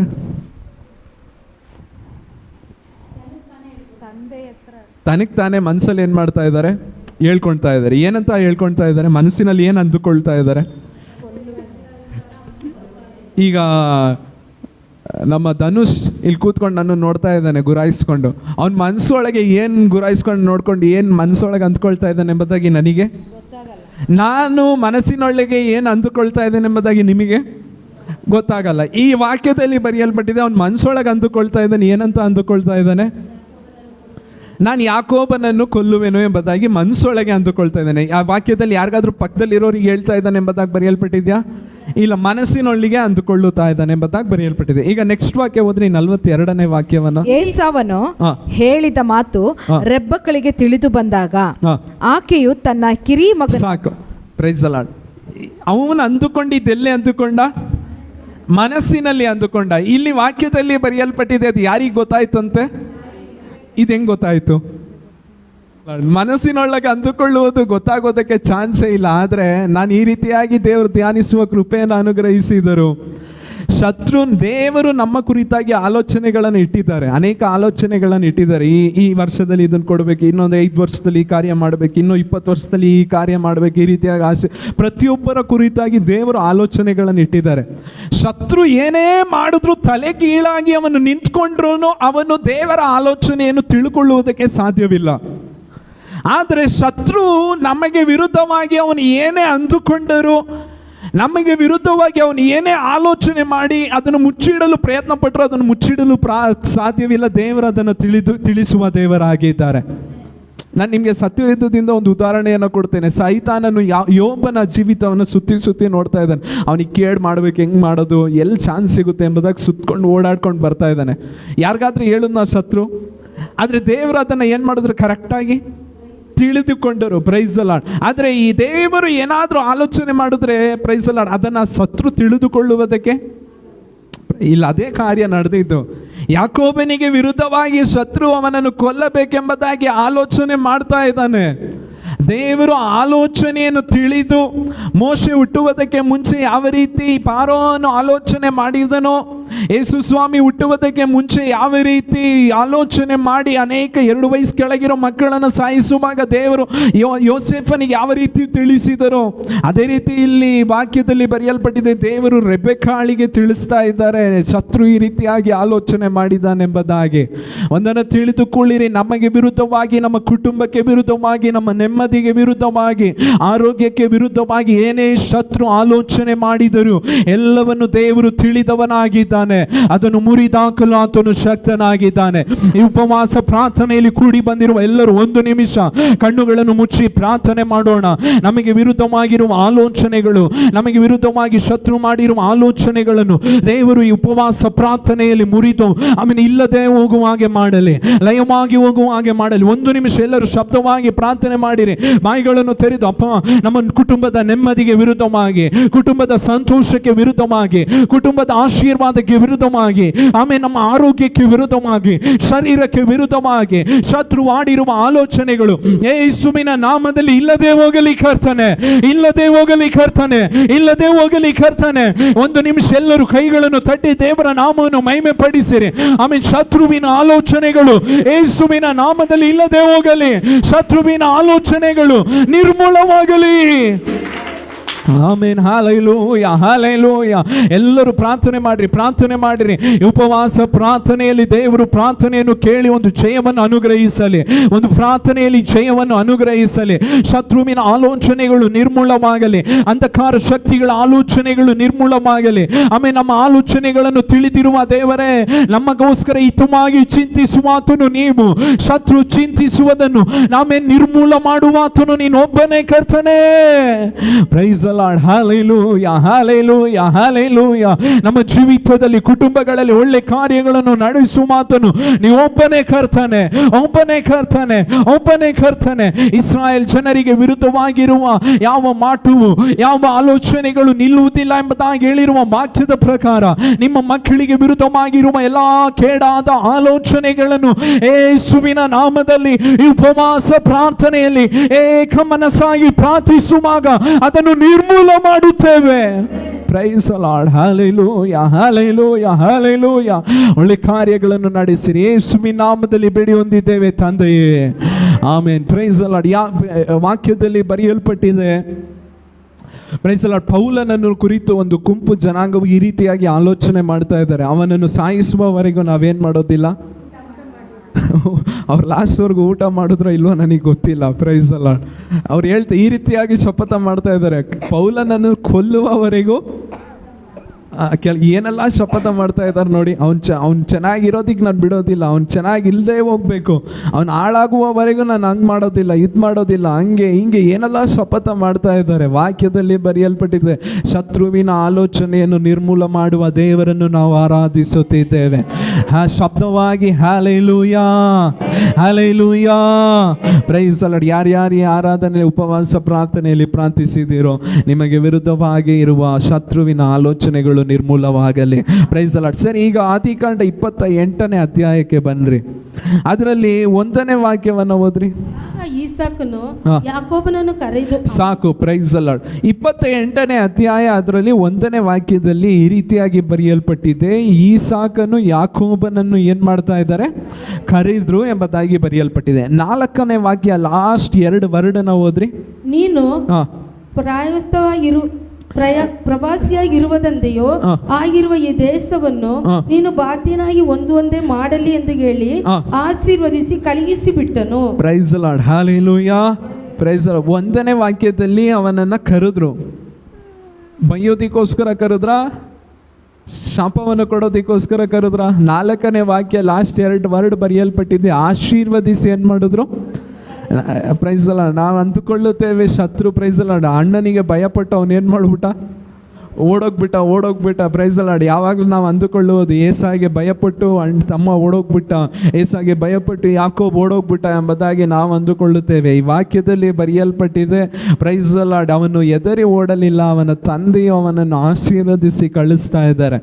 ಪರಿಸ್ಥಿತಿಗಳು ನಾವು ಓಡಿದ ಹಾಗೆ ಇದ್ದರೂ ಪ್ರೈಸ್ ಲಾರ್ಡ್ ಒಂದನ್ನು ತಿಳಿದುಕೊಳ್ಳಬೇಕು, ನಾವು ಓಡುವ ಪರಿಸ್ಥಿತಿ ಶತ್ರುವಿನ ಕಣ್ಣಲ್ಲಿ ನಾವು ಪರಿಸ್ಥಿತಿಯಲ್ಲಿ ನಾವು ಎದರಿ ಓಡುವ ಆಗಿರುತ್ತದೆ.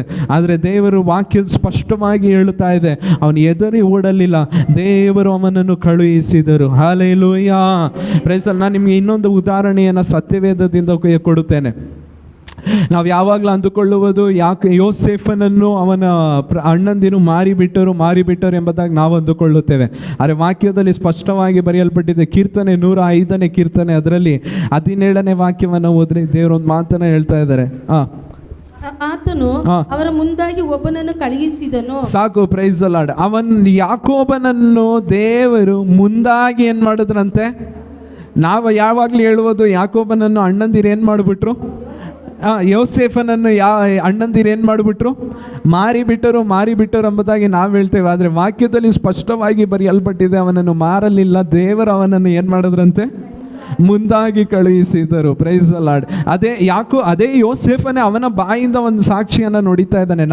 ಆದಿಕಾಂಡ 45ನೇ ಅಧ್ಯಾಯ 5ನೇ ವಾಕ್ಯವನ್ನು ಓದ್ರಿ. ಆದಿಕಾಂಡ 45:5. ನೀವು ನನ್ನನ್ನು ಹಾಗೆ ಮಾರಿದಕ್ಕಾಗಿ ವ್ಯಸನಪಟ್ಟು ದುಃಖಿಸಬೇಡಿರಿ. ನೀವು ನನ್ನನ್ನು ಮಾರಿದಕ್ಕಾಗಿ ನೀವೇನ್ ಮಾಡಬೇಡ್ರಿ? ದುಃಖಿಸಬೇಡ್ರಿ. ಪ್ರಾಣ ಸಂರಕ್ಷಣೆಗಾಗಿ ದೇವರು ನನ್ನನ್ನು ನಿಮ್ಮ ಮುಂದೆ ಕಳುಹಿಸಿದನು. ಹಂಗಂದ್ರೆ ಈ ವಾಕ್ಯದಲ್ಲಿ ಬರೆಯಲ್ಪಟ್ಟಿದೆ, ದೇವರು ನನ್ನನ್ನು ಏನ್ ಮಾಡಿದ್ರು? ಮುಂದಾಗಿ. Praise the lord. ಹಂಗಂದ್ರೆ ಪರಿಸ್ಥಿತಿಗಳು ನಾವು ಓಡಿದಾಗಿರಬಹುದು. ಪರಿಸ್ಥಿತಿಗಳು ಅಣ್ಣಂದಿರು ಮಾರ್ಬಿಟ್ರು, ಅಯ್ಯೋ ಅಣ್ಣಂದಿರು ಮೋಸ ಮಾಡಿಬಿಟ್ರು, ಕುಟುಂಬದವರು ಮೋಸ ಮಾಡಿಬಿಟ್ರು, ಏಮಾರಿಸ್ಬಿಟ್ರು, ಪರಿಸ್ಥಿತಿಗಳು ಆ ರೀತಿ ಇರಬಹುದು. ತುಂಬ ಒಳ್ಳೆಯವರಪ್ಪ, ಇವರನ್ನು ಏಮಾರಿಸ್ಬಿಟ್ರು ಅವರು, ಪರಿಸ್ಥಿತಿಗಳು ಆ ರೀತಿ ಇರಬಹುದು. ಆದರೆ ದೇವರ ಚಿತ್ತ ಅದರಲ್ಲಿ ಅಡಗಿದೆ. ವಾಕ್ಯದಲ್ಲಿ ದೇವರು ಬರೆಯಲ್ಪಟ್ಟಿದೆ, ದೇವರು ಅವನನ್ನು ಮುಂದಾಗಿ ಕಳುಹಿಸಿದರು. ಹಲ್ಲೆಲೂಯಾ. ಯಾಕೋಬನನ್ನು ಕುರಿತು ನಾವು ನೋಡುವಾಗ ಅವನು ಪ್ರೈಸ್ ದಿ ಲಾರ್ಡ್ ಓಡಿದ ಹಾಗೆ ಕಾಣುತ್ತದೆ, ಪರಿಸ್ಥಿತಿಗಳು ಎದರಿ ಓಡಿದ ಹಾಗೆ. ಆದರೆ ವಾಕ್ಯದಲ್ಲಿ ಬರೆಯಲ್ಪಟ್ಟಿದೆ, ಎದರಿ ಓಡಲಿಲ್ಲ, ತಂದೆಯ ಆಶೀರ್ವಾದವನ್ನು ಹೊಂದಿ ಕಳುಹಿಸಲ್ಪಟ್ಟನು. ಹಲ್ಲೆಲೂಯಾ. ಸರಿ, ಈಗ ಅವನು ಆಶೀರ್ವಾದ ಹೊಂದಿ ಹೋಗ್ತಾ ಇದ್ದಾನೆ, ಒಬ್ಬಂಟಿಗನಾಗಿ ಹೋಗ್ತಾ ಇದ್ದಾನೆ. ಆದಿಕಾಂಡ 28ನೇ ಅಧ್ಯಾಯ 13ನೇ ವಾಕ್ಯವನ್ನು ಓದ್ರಿ. ಯೆಹೋವನು ಅವನ ಬಳಿಯಲ್ಲಿ ನಿಂತು, ನಾನು ನಿನ್ನ ತಂದೆಯಾದ ಅಬ್ರಹಾಮನ ದೇವರು. ಈಗ ದೇವರು ಅವನ ಜೊತೆ ಮಾತಾಡ್ತಾ ಇದ್ದಾರೆ. ಇವನು ಯಾರನ್ನ ಜೊತೆ ಕರ್ಕೊಂಡು ಹೋಗ್ತಾ ಇದ್ದಾನ? ನಾವೆಲ್ಲಾದ್ರೂ ಅಂಗಡಿಗೆ ಹೋಗ್ಬೇಕಂದ್ರೆ ಸುಮ್ಮನೆ ಒಬ್ಬರೇ ಹೋಗೋದಕ್ಕೆ ಟೈಮ್ ಪಾಸ್ ಬೋರ್ ಹೊಡೆಯುತ್ತೆ ಎಂಬುದಾಗಿ ನಮ್ಮ ಮನೆಯಲ್ಲಿ ಹುಟ್ಟಿದವರಿದ್ರೆ ಅವರನ್ನು ಕರ್ಕೊಂಡು ಹೋಗ್ತೀವಿ. ಇಲ್ಲ ನಮಗಿಂತ ಚಿಕ್ಕವರು ಯಾರೋ ಜೊತೆಯಲ್ಲಿದ್ದರೆ ಅವ್ರನ್ನ ಕರ್ಕೊಂಡು ಹೋಗೋದಕ್ಕೆ ಇಷ್ಟಪಡ್ತೀವಿ. ಇವನು ದೂರ ಪ್ರಯಾಣವಾಗಿ ಹೋಗ್ತಾ ಇದ್ದಾನೆ, ಒಬ್ಬಂಟಿಗನಾಗಿ ಹೋಗ್ತಾ ಇದ್ದಾನೆ, ಕೈಯಲ್ಲಿ ಏನೂ ಇಲ್ಲ. Price the lord. ಒಬ್ಬಂಟಿಗನಾಗಿ ಹೋಗ್ಬೇಕಾದ್ರೆ ದೇವರು ಅವನ ಪಕ್ಕದಲ್ಲಿ ಬಂದು ನಿಂತ್ಕೊಂಡ್ಬಿಟ್ಟು ಹೇಳ್ತಾ ಇದ್ದಾರೆ, ನಾನು ನಿನ್ನ ತಂದೆಯಾದ ಅಬ್ರಹಾಮನ ದೇವರು. ನಾನು ನಿನ್ನ ತಂದೆಯಾದ ಅಬ್ರಹಾಮನ ದೇವರು. ಒಂದನ್ನು ತಿಳಿದುಕೊಳ್ಳಿರಿ, ನಮ್ಮಲ್ಲಿ ಈ ಲೋಕದ ಪ್ರಯಾಣದಲ್ಲಿ ಓಟದಲ್ಲಿ ನಾವು ಒಬ್ಬಂಟಿಗರಲ್ಲ, ದೇವರು ನಮ್ಮೊಂದಿಗೆ ಇರುವವರಾಗಿದ್ದಾರೆ. Price the lord. ಸರಿ, ಈಗ ಓದೋಣ. ನಿನ್ನ ತಂದೆಯಾದ ಅಬ್ರಹಾಮನ ದೇವರು, ಈಸಾಕನ ದೇವರು ಆಗಿರುವ ಯೆಹೋವನು, ನೀನು ಮಲಗಿಕೊಂಡಿರುವ ಈ ದೇಶವನ್ನು ನಿನಗೂ ನಿನ್ನ ಸಂತತಿಗೂ ಕೊಡುತ್ತೇನೆ. Praise the lord. ಅದಾದ್ಮೇಲೆ ನಿನ್ನ ಸಂತತಿಯು ಭೂಮಿಯ ಧೂಳಿನ 15ನೇ ವಾಕ್ಯವನ್ನು ಓದ್ರಿ. ಇದಲ್ಲದೆ ನಾನು ನಿನ್ನ ಸಂಗಡ ಇದ್ದು ನೀನು ಹೋಗುವ ಎಲ್ಲಾ ಸ್ಥಳಗಳಲ್ಲಿ ನಿನ್ನನ್ನು ಕಾಪಾಡಿ ತಿರುಗಿ ಈ ದೇಶಕ್ಕೆ ಬರಮಾಡುತ್ತೇನೆ. Praise the lord. ಹಲ್ಲೆಲೂಯಾ. ಈಗ ಹೋಗ್ತಾ ಇರಬೇಕಾದ್ರೆ ಇವನು ಒಬ್ಬಂಟಿಗನಾಗಿ ಹೋಗ್ತಾ ಇದ್ದಾನೆ, ಜೊತೆಯಲ್ಲಿ ಯಾರೂ ಇಲ್ಲ. ತಂದೆ ಹೆಚ್ಚಾಗಿ ಇವನನ್ನು ಪ್ರೀತಿಸಿದರು ಎಂಬುದಾಗಿ ಹೇಗೆ ಗೊತ್ತಾಗುತ್ತೆ? ನಾನು ಅವಾಗಲೇ ವಾಕ್ಯದಲ್ಲಿ ಹೇಳ್ಕೊಟ್ಟೆ, ಅವನನ್ನು ಕರೆದು ಆಶೀರ್ವದಿಸಿ ಮತ್ತೆ ಕಳಿಸ್ತಾ ಇದ್ದಾರೆ. ಒಂದು ವೇಳೆ ಇವನ ಮೇಲೆ ಕೋಪ ಇದ್ದಿದ್ರೆ ಏನು ಮಾಡ್ತಾ ಇರಲಿಲ್ಲ, ಆ ರೀತಿ ಹೆಂಗ ನಾವು ಹೋಗ್ಲಿ ಎಂಬುದಾಗಿ ಬಿಡ್ತಾ ಇದ್ರು. ಇವನನ್ನು ಕರೆದು ಸ್ಪೆಷಲ್ ಆಗಿ ಪ್ರೇಯರ್ ಮಾಡಿ ಆಶೀರ್ವದಿಸಿ ಕಳಿಸ್ತಾ ಇದ್ದಾರೆ ಅಂದರೆ ಇವನ ಮೇಲೆ ಪ್ರೀತಿ ಇದೆ. ಇವನ ತಾಯಿ ಅದಕ್ಕಿಂತ ಹೆಚ್ಚಾಗಿ ಇವನನ್ನು ಏನು ಮಾಡ್ತಾ ಇದ್ದಾರೆ? ಡಬಲ್ ಪ್ರೀತಿ ತೋರಿಸ್ತಾ ಇದ್ದಾರೆ ಯಾಕೋಬನ ಮೇಲೆ. ಆದರೆ ಒಂದನ್ನು ನಾವು ಈ ಒಂದು ಹಂತದಲ್ಲಿ ಬರುವಾಗ ತಂದೆಯು ತಾಯಿ ಇವನೊಂದಿಗೆ ಬರುವುದಕ್ಕೆ ಆಗದಂಥ ಪರಿಸ್ಥಿತಿ ಉಂಟಾಯಿತು. Praise the lord, hallelujah. ನಾವು ಪ್ರೀತಿಸಿದವರು ನಮ್ಮೊಂದಿಗೆ ಬರದೇ ಇರುವ ಒಂದು ಹಂತದಲ್ಲಿ ಬರುವಾಗಲೂ ನಾವು ಆರಾಧಿಸುವ ದೇವರು ನಮ್ಮೊಂದಿಗೆ ಇರುವವರಾಗಿದ್ದಾರೆ. ಶಬ್ದವಾಗಿ ಕೈಗಳನ್ನು ಮೇಲೆತ್ತಿ ಹಲ್ಲೆಲೂಯಾ. ಯಾರು ನಮ್ಮೊಂದಿಗೆ ಇದ್ದರೂ ಇಲ್ಲದೇ ಇದ್ದರೂ ಇರುತ್ತೇನೆ ಎಂಬುದಾಗಿ ಎಲ್ಲ ಅವ್ರು ಹೇಳ್ತಾ ಇದ್ದಾರೆ, ತಾಯಿ ಹೇಳ್ತಾ ಇದ್ದಾರೆ, ನಿನಗೊಂದು ವೇಳೆ ಶಾಪ ಕೊಟ್ಟರೆ ಆ ಶಾಪವನ್ನು ನಾನೇನು ಮಾಡ್ತೇನೆ, ತಗೊಳ್ತೇನೆ ಎಂಬುದಾಗಿ ಹೇಳ್ತಾ ಇದ್ದಾರೆ. ಪ್ರೈಸ್ ಈ ರೀತಿಯಾಗೆಲ್ಲ ಹೇಳಿದ ತಾಯಿ ಅವನ ಜೊತೆಯಲ್ಲಿ ಇರುವುದಕ್ಕೆ ಆಗಲಿಲ್ಲ. ಆದರೆ ವಾಕ್ಯದಲ್ಲಿ ಬರೆಯಲ್ಪಟ್ಟಿದೆ, ಪರಲೋಕದ ದೇವರು ಇವನೊಂದಿಗಿದ್ದರು. ಹಲ್ಲೆಲೂಯಾ. ಎಷ್ಟು ಜನ ಈ ಆರಾಧನೆಯಲ್ಲಿ ಉಪವಾಸ ಪ್ರಾರ್ಥನೆಯಲ್ಲಿ ಹೇಳ್ತೀರಾ, ಎಸಪ್ಪ ನೀವು ನಮ್ಮೊಂದಿಗೆ ಇರ್ರಿ ಕರ್ತಾನೆ. ಆಮೇಲೆ ಅಂತರಾಳದಿಂದ ಹೇಳೋಣ, ಒಂದು ನಿಮಿಷ ಎಲ್ಲರೂ ಕಣ್ಣುಗಳನ್ನು ಮುಚ್ಚಿ ಹಲ್ಲೆಲೂಯಾ. ನೀವೇ ಸಾಕು ನನಗೆ, ನೀವೇ ಸಾಕು ನನಗೆ, ನೀವೇ ಸಾಕು, ನೀವೇ ಸಾಕು, ನೀವೇ ಸಾಕು ನನಗೆ. ಎಲ್ಲರೂ ಹೇಳ್ರಿ, ನೀವೇ ಸಾಕು ನನಗೆ, ನೀವೇ ಸಾಕು ನನಗೆ, ನೀವೇ ಸಾಕು, ನೀವೇ ಸಾಕು, ನೀವೇ ಸಾಕು ನನಗೆ. ನಿನ್ನ ಬಿಟ್ರೆ ಯಾರೂ ಇಲ್ಲ ಏಸಯ್ಯ, ನಿನ್ನ ಹಾಗೆ ಯಾರೂ ಇಲ್ಲ ಏಸಯ್ಯ. ಎಲ್ಲರೂ ಹೇಳ್ರಿ, ನಿನ್ನ ಬಿಟ್ರೆ ಯಾರೂ ಇಲ್ಲ ಏಸಯ್ಯ, ನಿನ್ನ ಹಾಗೆ ಯಾರೂ ಇಲ್ಲ. ಅಂತರಾಳದಿಂದ ನೀವು ಸಾಕು ನನಗೆ, ನೀವೇ ಸಾಕು ನನಗೆ, ನೀವೇ ಸಾಕು, ನೀವೇ ಸಾಕು, ನೀವೇ ಸಾಕು ನಮಗೆ, ನೀವೇ ಸಾಕು ನಮಗೆ, ನೀವೇ ಸಾಕು ನನಗೆ, ನೀವೇ ಸಾಕು, ನೀವೇ ಸಾಕು, ನೀವೇ ಸಾಕು ನಮಗೆ. ಹಲ್ಲೆಲೂಯಾ. ಹಸಿರು ಹುಲ್ಲುಗಾವಲಲ್ಲಿ ತಂಗಿಸುವವರೇ, ಶಾಂತವಾದ ನೀರ ಬಳಿ ಕರೆ ತರುವವರೇ, ಹಸಿರು ಹುಲ್ಲುಗಾವಲಲ್ಲಿ ತಂಗಿಸುವ. ಯಾರು ಕೈ ಬಿಟ್ಟರು? ತಂದೆ ತಾಯಿ ಕೈ ಬಿಟ್ಟರು. ನೀವು ಕೈ ಬಿಡದೆ ಯಾಕೋಬನನ್ನು ನಡೆಸಿದ ದೇವರು. ನನ್ನೇಸುವೆ, ನನಗೇನು ಕೊರತೆ ಇಲ್ಲಪ್ಪ. ಅಂತರಾಳದಿಂದ ಹೇಳೋಣ, ಹಲ್ಲೆಲೂಯಾ. ಯೇಸುವೇ, ನನಗೇನು ಕೊರತೆ ಇಲ್ಲಪ್ಪ. ನನ್ನ ಕುರುಬನೇ ನನ್ನೇಸು. ಅಂತರಾಳದಿಂದ ಹೇಳ್ರಿ, ನನಗೇನು ಕೊರತೆ. ಕೊನೆ ಒಂದು ಸಾರಿ ಹೇಳೋಣ, ನಮ್ಮ ಕುರುಬನೇ ನನ್ನೇಸುವೆ, ನನಗೇನು ಕೊರತೆ ಇಲ್ಲ. ಕೈಗಳಲ್ಲಿ ಎತ್ತಿಕೊಂಡು, ಕೈಗಳಲ್ಲಿ ಎತ್ತಿಕೊಂಡು ಹೊತ್ತು ಸಾಗುವೆ, ಮರೆತು ಬಿಡದೆ ಆಹಾರ ಬಲ ನೀಡುವೆ. ಕೈಗಳಲ್ಲಿ ಎಲ್ಲರೂ ಎದ್ದು ನಿಂತುಕೊಳ್ಳೋಣ. ಆಮೇನ್. ಮರೆತು ಬಿಡದೆ ಆಹಾರ ಬಲ ನೀಡುವೆ.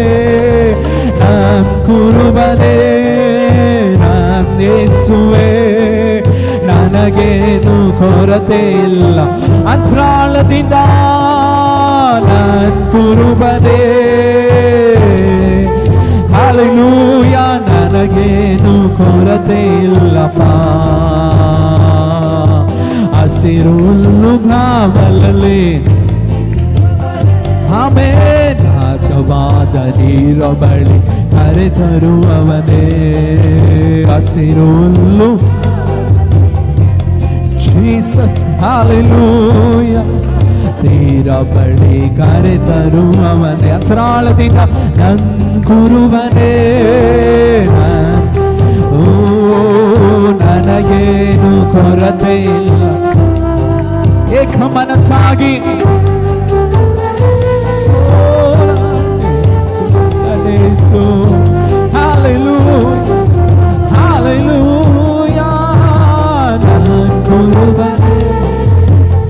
ನೀವು ನಮ್ಮೊಂದಿಗಿರುವಾಗ, ನೀವು ನಮ್ಮನ್ನು ನಡೆಸುವಾಗ, ಹಲ್ಲೆಲೂಯಾ, ನಾನ್ ಕುರುಬನೇ. Hallelujah, Jesus, hallelujah. ಶಬ್ದವಾಗಿ ಒಂದು ಅಲ್ಲೆಲ್ಲ ಹೇಳ್ಬಿಟ್ಟು ಕೂತ್ಕೊಳ್ರಿ. Hallelujah, praise the lord. ಕೂತ್ಕೊಳ್ಳೋಣ. ಈಗ ತಂದೆ ತಾಯಿ ಅವನೊಂದಿಗೆ ಬರ್ತಾ ಇಲ್ಲ, ದೇವರು ಅವನೊಂದಿಗೆ ಬರ್ತಾ ಇದ್ದಾರೆ.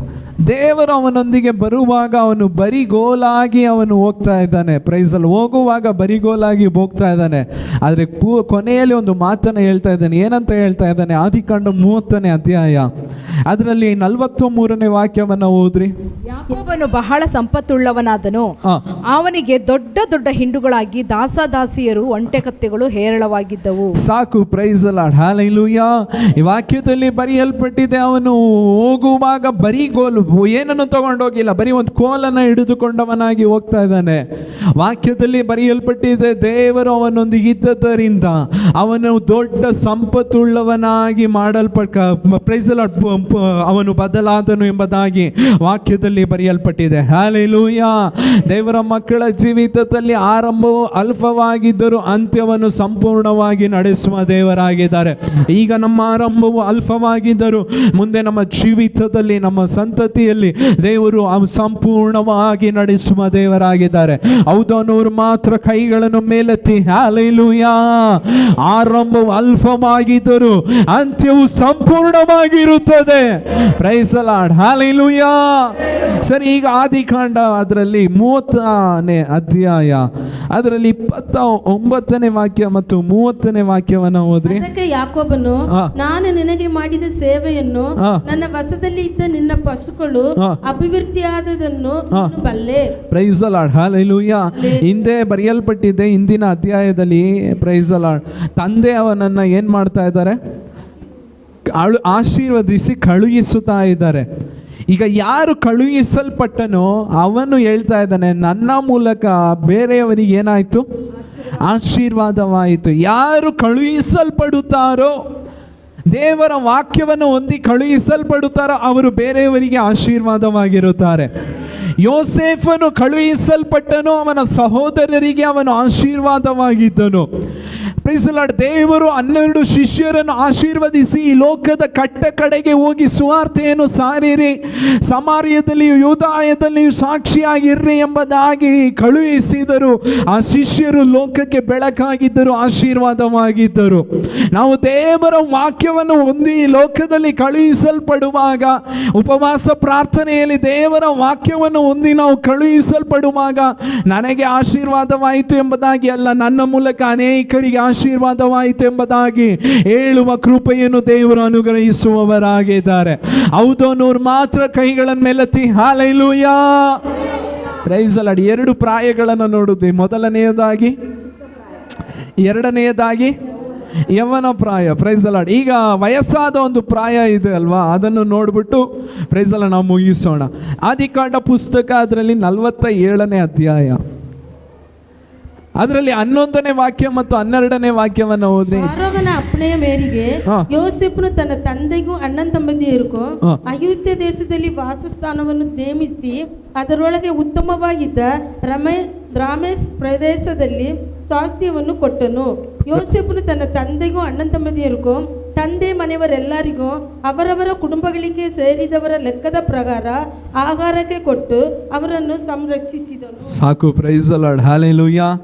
ಯೋಸೇಫನ ವಯಸ್ಸಾದ ಕಾಲದಲ್ಲಿ ಈ ಕಾರ್ಯವು ಬರೆಯಲ್ಪಟ್ಟಿದೆ. ಏನಂತ ಬರೆಯಲ್ಪಟ್ಟಿದೆ? ಅವನ ವಯಸ್ಸಾದ ಕಾಲದಲ್ಲಿ ಮುಪ್ಪಾಗಿರುವಾಗ ದೇವರು ಅವನಿಗೆ ಯಾವ ಜಾಗವನ್ನು ಕೊಟ್ರಂತೆ? ಒಳ್ಳೆ ಜಾಗವನ್ನು ಅವನಿಗೆ ಕೊಟ್ರಂತೆ. ಪ್ರೈಸ್ ಅಲ್ಲ. ವಯಸ್ಸಾಗಿರುವಾಗ ಅವರನ್ನು ಏನು ಮಾಡಿಬಿಡ್ತಾರೆ? ಹಾಗೆ ಮನೆಯಿಂದ ಆಚೆ ಏನು ಮಾಡಿಬಿಡ್ತಾರೆ? ನೋಡಿದ್ದೀರಾ ನೀವು? ಮನೆ ಆಚೆ ಒಂದು ಚಿಕ್ಕ ರೂಮ್ ಥರ ಮಾಡಿಬಿಟ್ಟು ಅವರನ್ನು ಅಲ್ಲೇನು ಮಾಡಿಬಿಡ್ತಾರೆ? ಇರಿಸ್ಬಿಡ್ತಾರೆ. ಪ್ರೈಸ್ ಅಲ್ಲೇ ಇರಲಿ ಎಂಬುದಾಗಿ. ಇವರು ಒಳ್ಳೆ ಮನೆಯಲ್ಲಿ ಇರ್ತಾರೆ, ಅವ್ರನ್ನ ಸಪ್ರೇಟಾಗಿ ಕೆಲ ಮನೆಗಳಲ್ಲಿ ಆ ರೀತಿ ಮಾಡ್ತಾರೆ. ವಾಕ್ಯದಲ್ಲಿ ಬರೆಯಲ್ಪಟ್ಟಿದೆ, ಯೋಸೇಫನು ಯಾಕೋಬನಿಗೆ ಒಳ್ಳೆ ಜಾಗವನ್ನು, ದೇಶದಲ್ಲೇ ಉನ್ನತ ಜಾಗವನ್ನು, ಅದರಲ್ಲೊಂದು ಒಳ್ಳೆಯ ಮನೆಯನ್ನು ಕೊಟ್ಟು ಆಹಾರವನ್ನು ಕೊಟ್ಟು ಅವನನ್ನು ಸಂರಕ್ಷಿಸಿದನು. ನಾನು ಈ ರೀತಿಯಾಗಿ ಹೇಳಲು ಬಯಸುತ್ತೇನೆ, ತಾಯಿಯ ಗರ್ಭದಲ್ಲಿರುವಾಗಲೇ ಆರಿಸಿಕೊಂಡಂಥ ದೇವರು ತಾಯಿಯ ಗರ್ಭದಲ್ಲಿರುವಾಗಲೇ ಅವನನ್ನು ಪರಾಮರಿಸಿದರು. ಯೌವನ ಕಾಲದಲ್ಲಿ ಅವನನ್ನು ಪರಾಮರಿಸಿದರು, ಮುಪ್ಪಿನಲ್ಲಿ ಅವನನ್ನು ಪರಾಮರಿಸಿದರು. ಯೇಸುವಿನ ನಾಮದಲ್ಲಿ ವಾಕ್ಯವನ್ನು ಕೇಳುತ್ತಿರುವ ಪ್ರತಿಯೊಬ್ಬರಿಗೆ ಹೇಳುತ್ತೇನೆ, ನೀವು ತಾಯಿಯ ಗರ್ಭದಲ್ಲಿರುವಾಗಲೇ ಆರಿಸಿಕೊಂಡು ವಾಗ್ದಾನವನ್ನು ಕೊಟ್ಟು ನಿಮ್ಮನ್ನು ಪರಾಮರಿಸಿದ ದೇವರು, ಆಮೇಲೆ ಯೌವನ ಕಾಲದಲ್ಲಿ ನಿಮ್ಮನ್ನು ಪರಾಮರಿಸಿದ ದೇವರು ಮುಪ್ಪಿನಲ್ಲಿಯೂ ನಿಮ್ಮನ್ನು ಪರಾಮರಿಸಲು ಶಕ್ತನಾಗಿದ್ದಾನೆ. ಹೌದು ಅನ್ನೋರು ಮಾತ್ರ ಕೈಗಳನ್ನು ತಟ್ಟಿ ದೇವರ ನಾಮವನ್ನು ಮಹಿಮೆಪಡಿಸಿರಿ. ಇದುವರೆಗೂ ಪರಾಮರಿಸಿದ ದೇವರು, ಯೌವನದಲ್ಲಿ ಪರಾಮರಿಸುತ್ತಿರುವ ದೇವರು ಮುಪ್ಪಿನಲ್ಲಿಯೂ ನನ್ನನ್ನು ಪರಾಮರಿಸಲು ಶಕ್ತನಾಗಿದ್ದಾನೆ. Praise the lord. Hallelujah, hallelujah. ಇದು ಮಾತ್ರವಲ್ಲ, ಇದರೊಂದಿಗೆ ಇವನ ಚರಿತ್ರೆ ಮುಗ್ದೋಗಿದ್ರೆ ಅದಕ್ಕೂ ಆ ಲೋಕದ ಅನ್ಯರಿಗೂ ಏನು ವ್ಯತ್ಯಾಸ ಇರ್ತಾ ಇರಲಿಲ್ಲ. ಚಿಕ್ಕ ವಯಸ್ಸಿನ ಹೊಟ್ಟೆಯೊಳಗೆ ಪರಾಮರಿಸಿದರು, ಚಿಕ್ಕ ವಯಸ್ಸಿನಲ್ಲಿ ಪರಾಮರಿಸಿದರು, ಯೌವನದಲ್ಲಿ ಪರಾಮರಿಸಿದರು, ಮುಪ್ಪಿನಲ್ಲಿ ಪರಾಮರಿಸಿದರು. ಇದರೊಂದಿಗೆ ಯಾಕೋಬನ ಚಾಪ್ಟರ್ ಕ್ಲೋಸ್ ಎಂಬುದಾಗಿ ಒಂದು ವೇಳೆ ಬರ್ದೇಲ್ಪಟ್ಟಿದ್ದರೆ ಇದಕ್ಕೂ ಅನ್ಯರಿಗೂ ಏನಾದರೂ ವ್ಯತ್ಯಾಸ ಇದೆಯಾ? ಅವರು ಕೂಡ ಚಿಕ್ಕ ವಯಸ್ಸಿನಲ್ಲಿ ಚೆನ್ನಾಗಿದ್ದಾರೆ, ನಮ್ಗಿಂತ ಚೆನ್ನಾಗಿದ್ದಾರೆ. ಅವರು ಕೂಡ ಯೌವನದಲ್ಲಿ ನಮ್ಗಿಂತ ಸೂಪರಾಗಿ ಓಡಾಡ್ಕೊಂಡಿದ್ದಾರೆ, ಮುಪ್ಪಿನಲ್ಲಿ ಅವರು ನಮ್ಗಿಂತ ಸ್ವಲ್ಪ ಹೇಳಿ, ಕರೆಕ್ಟ್ ಅಲ್ವಾ? ಅವ್ರಿಗೂ ನಮಗೂ ಏನಾನ ಒಂದು ವ್ಯತ್ಯಾಸ ಬೇಕಲ್ವಾ? ಕೊನೆಯದಾಗಿ ಒಂದು ವಾಕ್ಯ, ಅವ್ರಿಗೂ ನಮಗೂ ಏನು ವ್ಯತ್ಯಾಸ? ಯಾಕೋಬನ ಜೀವಿತದಲ್ಲಿ ನಾವು ನೋಡಬೇಕಾದ್ರೆ ಯೇಸು ಸ್ವಾಮಿ ಒಂದು ಮಾತನ್ನು ಹೇಳ್ತಾ ಇದ್ದಾರೆ, ಮತ್ತಾಯನು ಬರೆದ ಸುವಾರ್ತೆ ಅದರಲ್ಲಿ 8ನೇ ಅಧ್ಯಾಯ 11ನೇ ವಾಕ್ಯವನ್ನು ಓದ್ರಿ. ಇದಲ್ಲದೆ ನಿಮಗೆ ಹೇಳುವುದೇನೆಂದರೆ, ಮೂಡನ ಪಡುವನ ದುಃಖಗಳಿಂದ ಬಹಳ ಜನ ಬಂದು ಪರಲೋಕ ರಾಜ್ಯದಲ್ಲಿ ಅಬ್ರಹಾಂ, ಇಸಾಕ್, ಯಾಕೋಬ್ ಎಂಬವರ ಸಂಗಡ ಊಟಕ್ಕೆ ಕೂಡುವರು. Praise the lord. ಹಲ್ಲೆಲೂಯಾ. ಹಾಗಂದ್ರೆ ಇದಕ್ಕೆ ಅರ್ಥ, ಎಲ್ಲರೂ ಎದ್ದು ನಿಂತುಕೊಳ್ಳ್ರಿ, ನಿಮ್ಮ ಸತ್ಯವೇದಗಳನ್ನು ಮುಚ್ಚಿಕೊಳ್ಳ್ರಿ. ಇದಕ್ಕೆ ಅರ್ಥ, ದೇವರು ಅವನನ್ನು ಚಿಕ್ಕ ಪ್ರಾಯದಲ್ಲಿ ಪರಾಮರಿಸಿದರು, ಯೌವನದಲ್ಲಿ ಪರಾಮರಿಸಿದರು, ಮುಪ್ಪಿನಲ್ಲಿ ಪರಾಮರಿಸಿದರು. ಇದರೊಂದಿಗೆ ಮುಗಿದಿದ್ರೆ ಇದಕ್ಕೂ ಲೋಕದ ಜನರಿಗೆ ಏನು ವ್ಯತ್ಯಾಸ ಇರ್ತಾ ಇರಲಿಲ್ಲ. ಯೇಸು ಸ್ವಾಮಿ ಒಂದು ಸಾಕ್ಷಿಯನ್ನು ನುಡಿತಾ ಇದ್ದಾರೆ, ಪರಲೋಕದಲ್ಲಿ ಅವನನ್ನು ಪರಾಮರಿಸಿದರು. ಎಷ್ಟು ಜನರಿಗೆ ನಂಬಿಕೆ ಇದೆ, ನನ್ನನ್ನು ದೇವರು ಇದುವರೆಗೂ ಪರಾಮರಿಸಿದ್ದಾರೆ, ಇನ್ನು ಮುಂದೆಯೂ ಪರಾಮರಿಸುತ್ತಾರೆ. ಈ ಲೋಕದ ಯಾತ್ರೆ ಮುಗಿದ ಮೇಲೆ ಪರಲೋಕದಲ್ಲಿಯೂ ನನ್ನನ್ನು ಪರಾಮರಿಸುವ ದೇವರಾಗಿದ್ದಾರೆ. ಆಮೇಲೆ ಹಲ್ಲೆಲೂಯಾ. ನಂಬಿಕೆ ಇರುವವರು ಒಂದು ನಿಮಿಷ ಕಣ್ಣುಗಳನ್ನು ಮುಚ್ಚಿ, ಅಪ್ಪ ನಮ್ಮನ್ನು ಆರಿಸಿರುವೆ ಕರ್ತನೆ, ಕರೆದಿರುವೆ ನಮ್ಮನ್ನು, ಇನ್ನು ಮುಂದೆಯೂ ನಮ್ಮನ್ನು ನಡೆಸುವ ಮಾತನ್ನು ನೀವೇ ಕರ್ತನೆ. ಎಲ್ಲರ ಕಣ್ಣುಗಳನ್ನು ಮುಚ್ಚಿ ಅಂತರಾಳದಿಂದ ದೇವರಿಗೆ ಸ್ತೋತ್ರವನ್ನು ಹೇಳ್ರಿ. ಇದುವರೆಗೂ ಪರಾಮರಿಸಿದ್ದಾರೆ, ಇನ್ನು ಮುಂದೆಯೂ ಪರಾಮರಿಸುತ್ತಾರೆ, ಮುಪ್ಪಿನಲ್ಲಿಯೂ ಪರಾಮರಿಸುತ್ತಾರೆ. ಅದು ಮಾತ್ರ ಇದ್ದಿದ್ರೆ ನಮಗೂ ಲೋಕದವರಿಗೆ ಏನು ವ್ಯತ್ಯಾಸನೇ ಇರ್ತಾ ಇರಲಿಲ್ಲ. ಅದರ ನಂತರ ಒಂದು ನಿರೀಕ್ಷೆ ಇದೆ, ನನ್ನನ್ನು ಪರಲೋಕದಲ್ಲಿಯೂ ಪರಾಮರಿಸುವ ದೇವರಾಗಿದ್ದಾರೆ. ಪಶ್ಚಿಮ ಪೂರ್ವ ದಿಕ್ಕಿನಿಂದ ಆಮೇಲೆ ಲಕ್ಷಾಂತರ ಕೋಟಿ ಜನರು ಬರ್ತಾರೆ. ಆ ಜನರೊಂದಿಗೆ ನನ್ನನ್ನು ಪರಾಮರಿಸುವ ದೇವರು, ನನ್ನನ್ನು ಸಿಂಹಾಸನದಲ್ಲಿ ಕುಳ್ಳಿರಿಸುವ ದೇವರು. Hallelujah, hallelujah, hallelujah. Praise the lord. ವಾಕ್ಯದಲ್ಲಿ ಬರೆಯಲ್ಪಟ್ಟಿದೆ, ಲಾಜರನ್ನು ನೋಡಿ ಶ್ರೀಮಂತನು ಈ ರೀತಿಯಾಗಿ ಹೇಳ್ತಾ ಇದ್ದಾನೆ, ಅವನ ನರಕದಲ್ಲಿ ಕಿರುಬೆರಳಿನ ಒಂದು ಅಣಿಯ ನೀರಿಗೆ ಎಷ್ಟು ಕೋಟಿ ತುಂಬ ಬೆಲೆ ಅಂತೆ, ಎಷ್ಟು ಕೋಟಿ ಕೊಟ್ಟರು ಸಿಗಲ್ವಂತೆ, ಒಂದೇ ಒಂದು ಕಿರುಬೆರಳಿನ ಅಣಿ ನೀರು. ಆದರೆ ಪರಲೋಕದಲ್ಲಿ ಅದಕ್ಕೆ ಡೆಡ್ ಆಪೋಸಿಟ್ ಆಗಿ ಬರೆಯಲ್ಪಟ್ಟಿದೆ, ಎಲ್ಲರೂ ಕೂತ್ಕೊಂಡು ಸಂತೋಷವಾಗಿ ಏನು ಮಾಡ್ತಾರಂತೆ, ಆಹಾರವನ್ನು ಪ್ರೈಸ್ ಒಳ್ಳೆ ಭಾಗ್ಯವನ್ನು ಕೊಟ್ಟಿದ್ದಾರೆ. ಎಲ್ಲರ ಕಣ್ಣುಗಳನ್ನು ಮುಚ್ಚಿ ಕೈಗಳನ್ನು ತಟ್ಟುತ್ತಾ ದೇವರ ನಾಮವನ್ನು ಮಹಿಮೆ ಪಡಿಸಿರಿ. ಅಬ್ರಹಾಮನ ದೇವರೇ ನಿಮಗೆ ಆರಾಧನೆ, ಇಸಾಕನ ದೇವರೇ ನಿಮಗೆ ಆರಾಧನೆ. ಶಬ್ದವಾಗಿ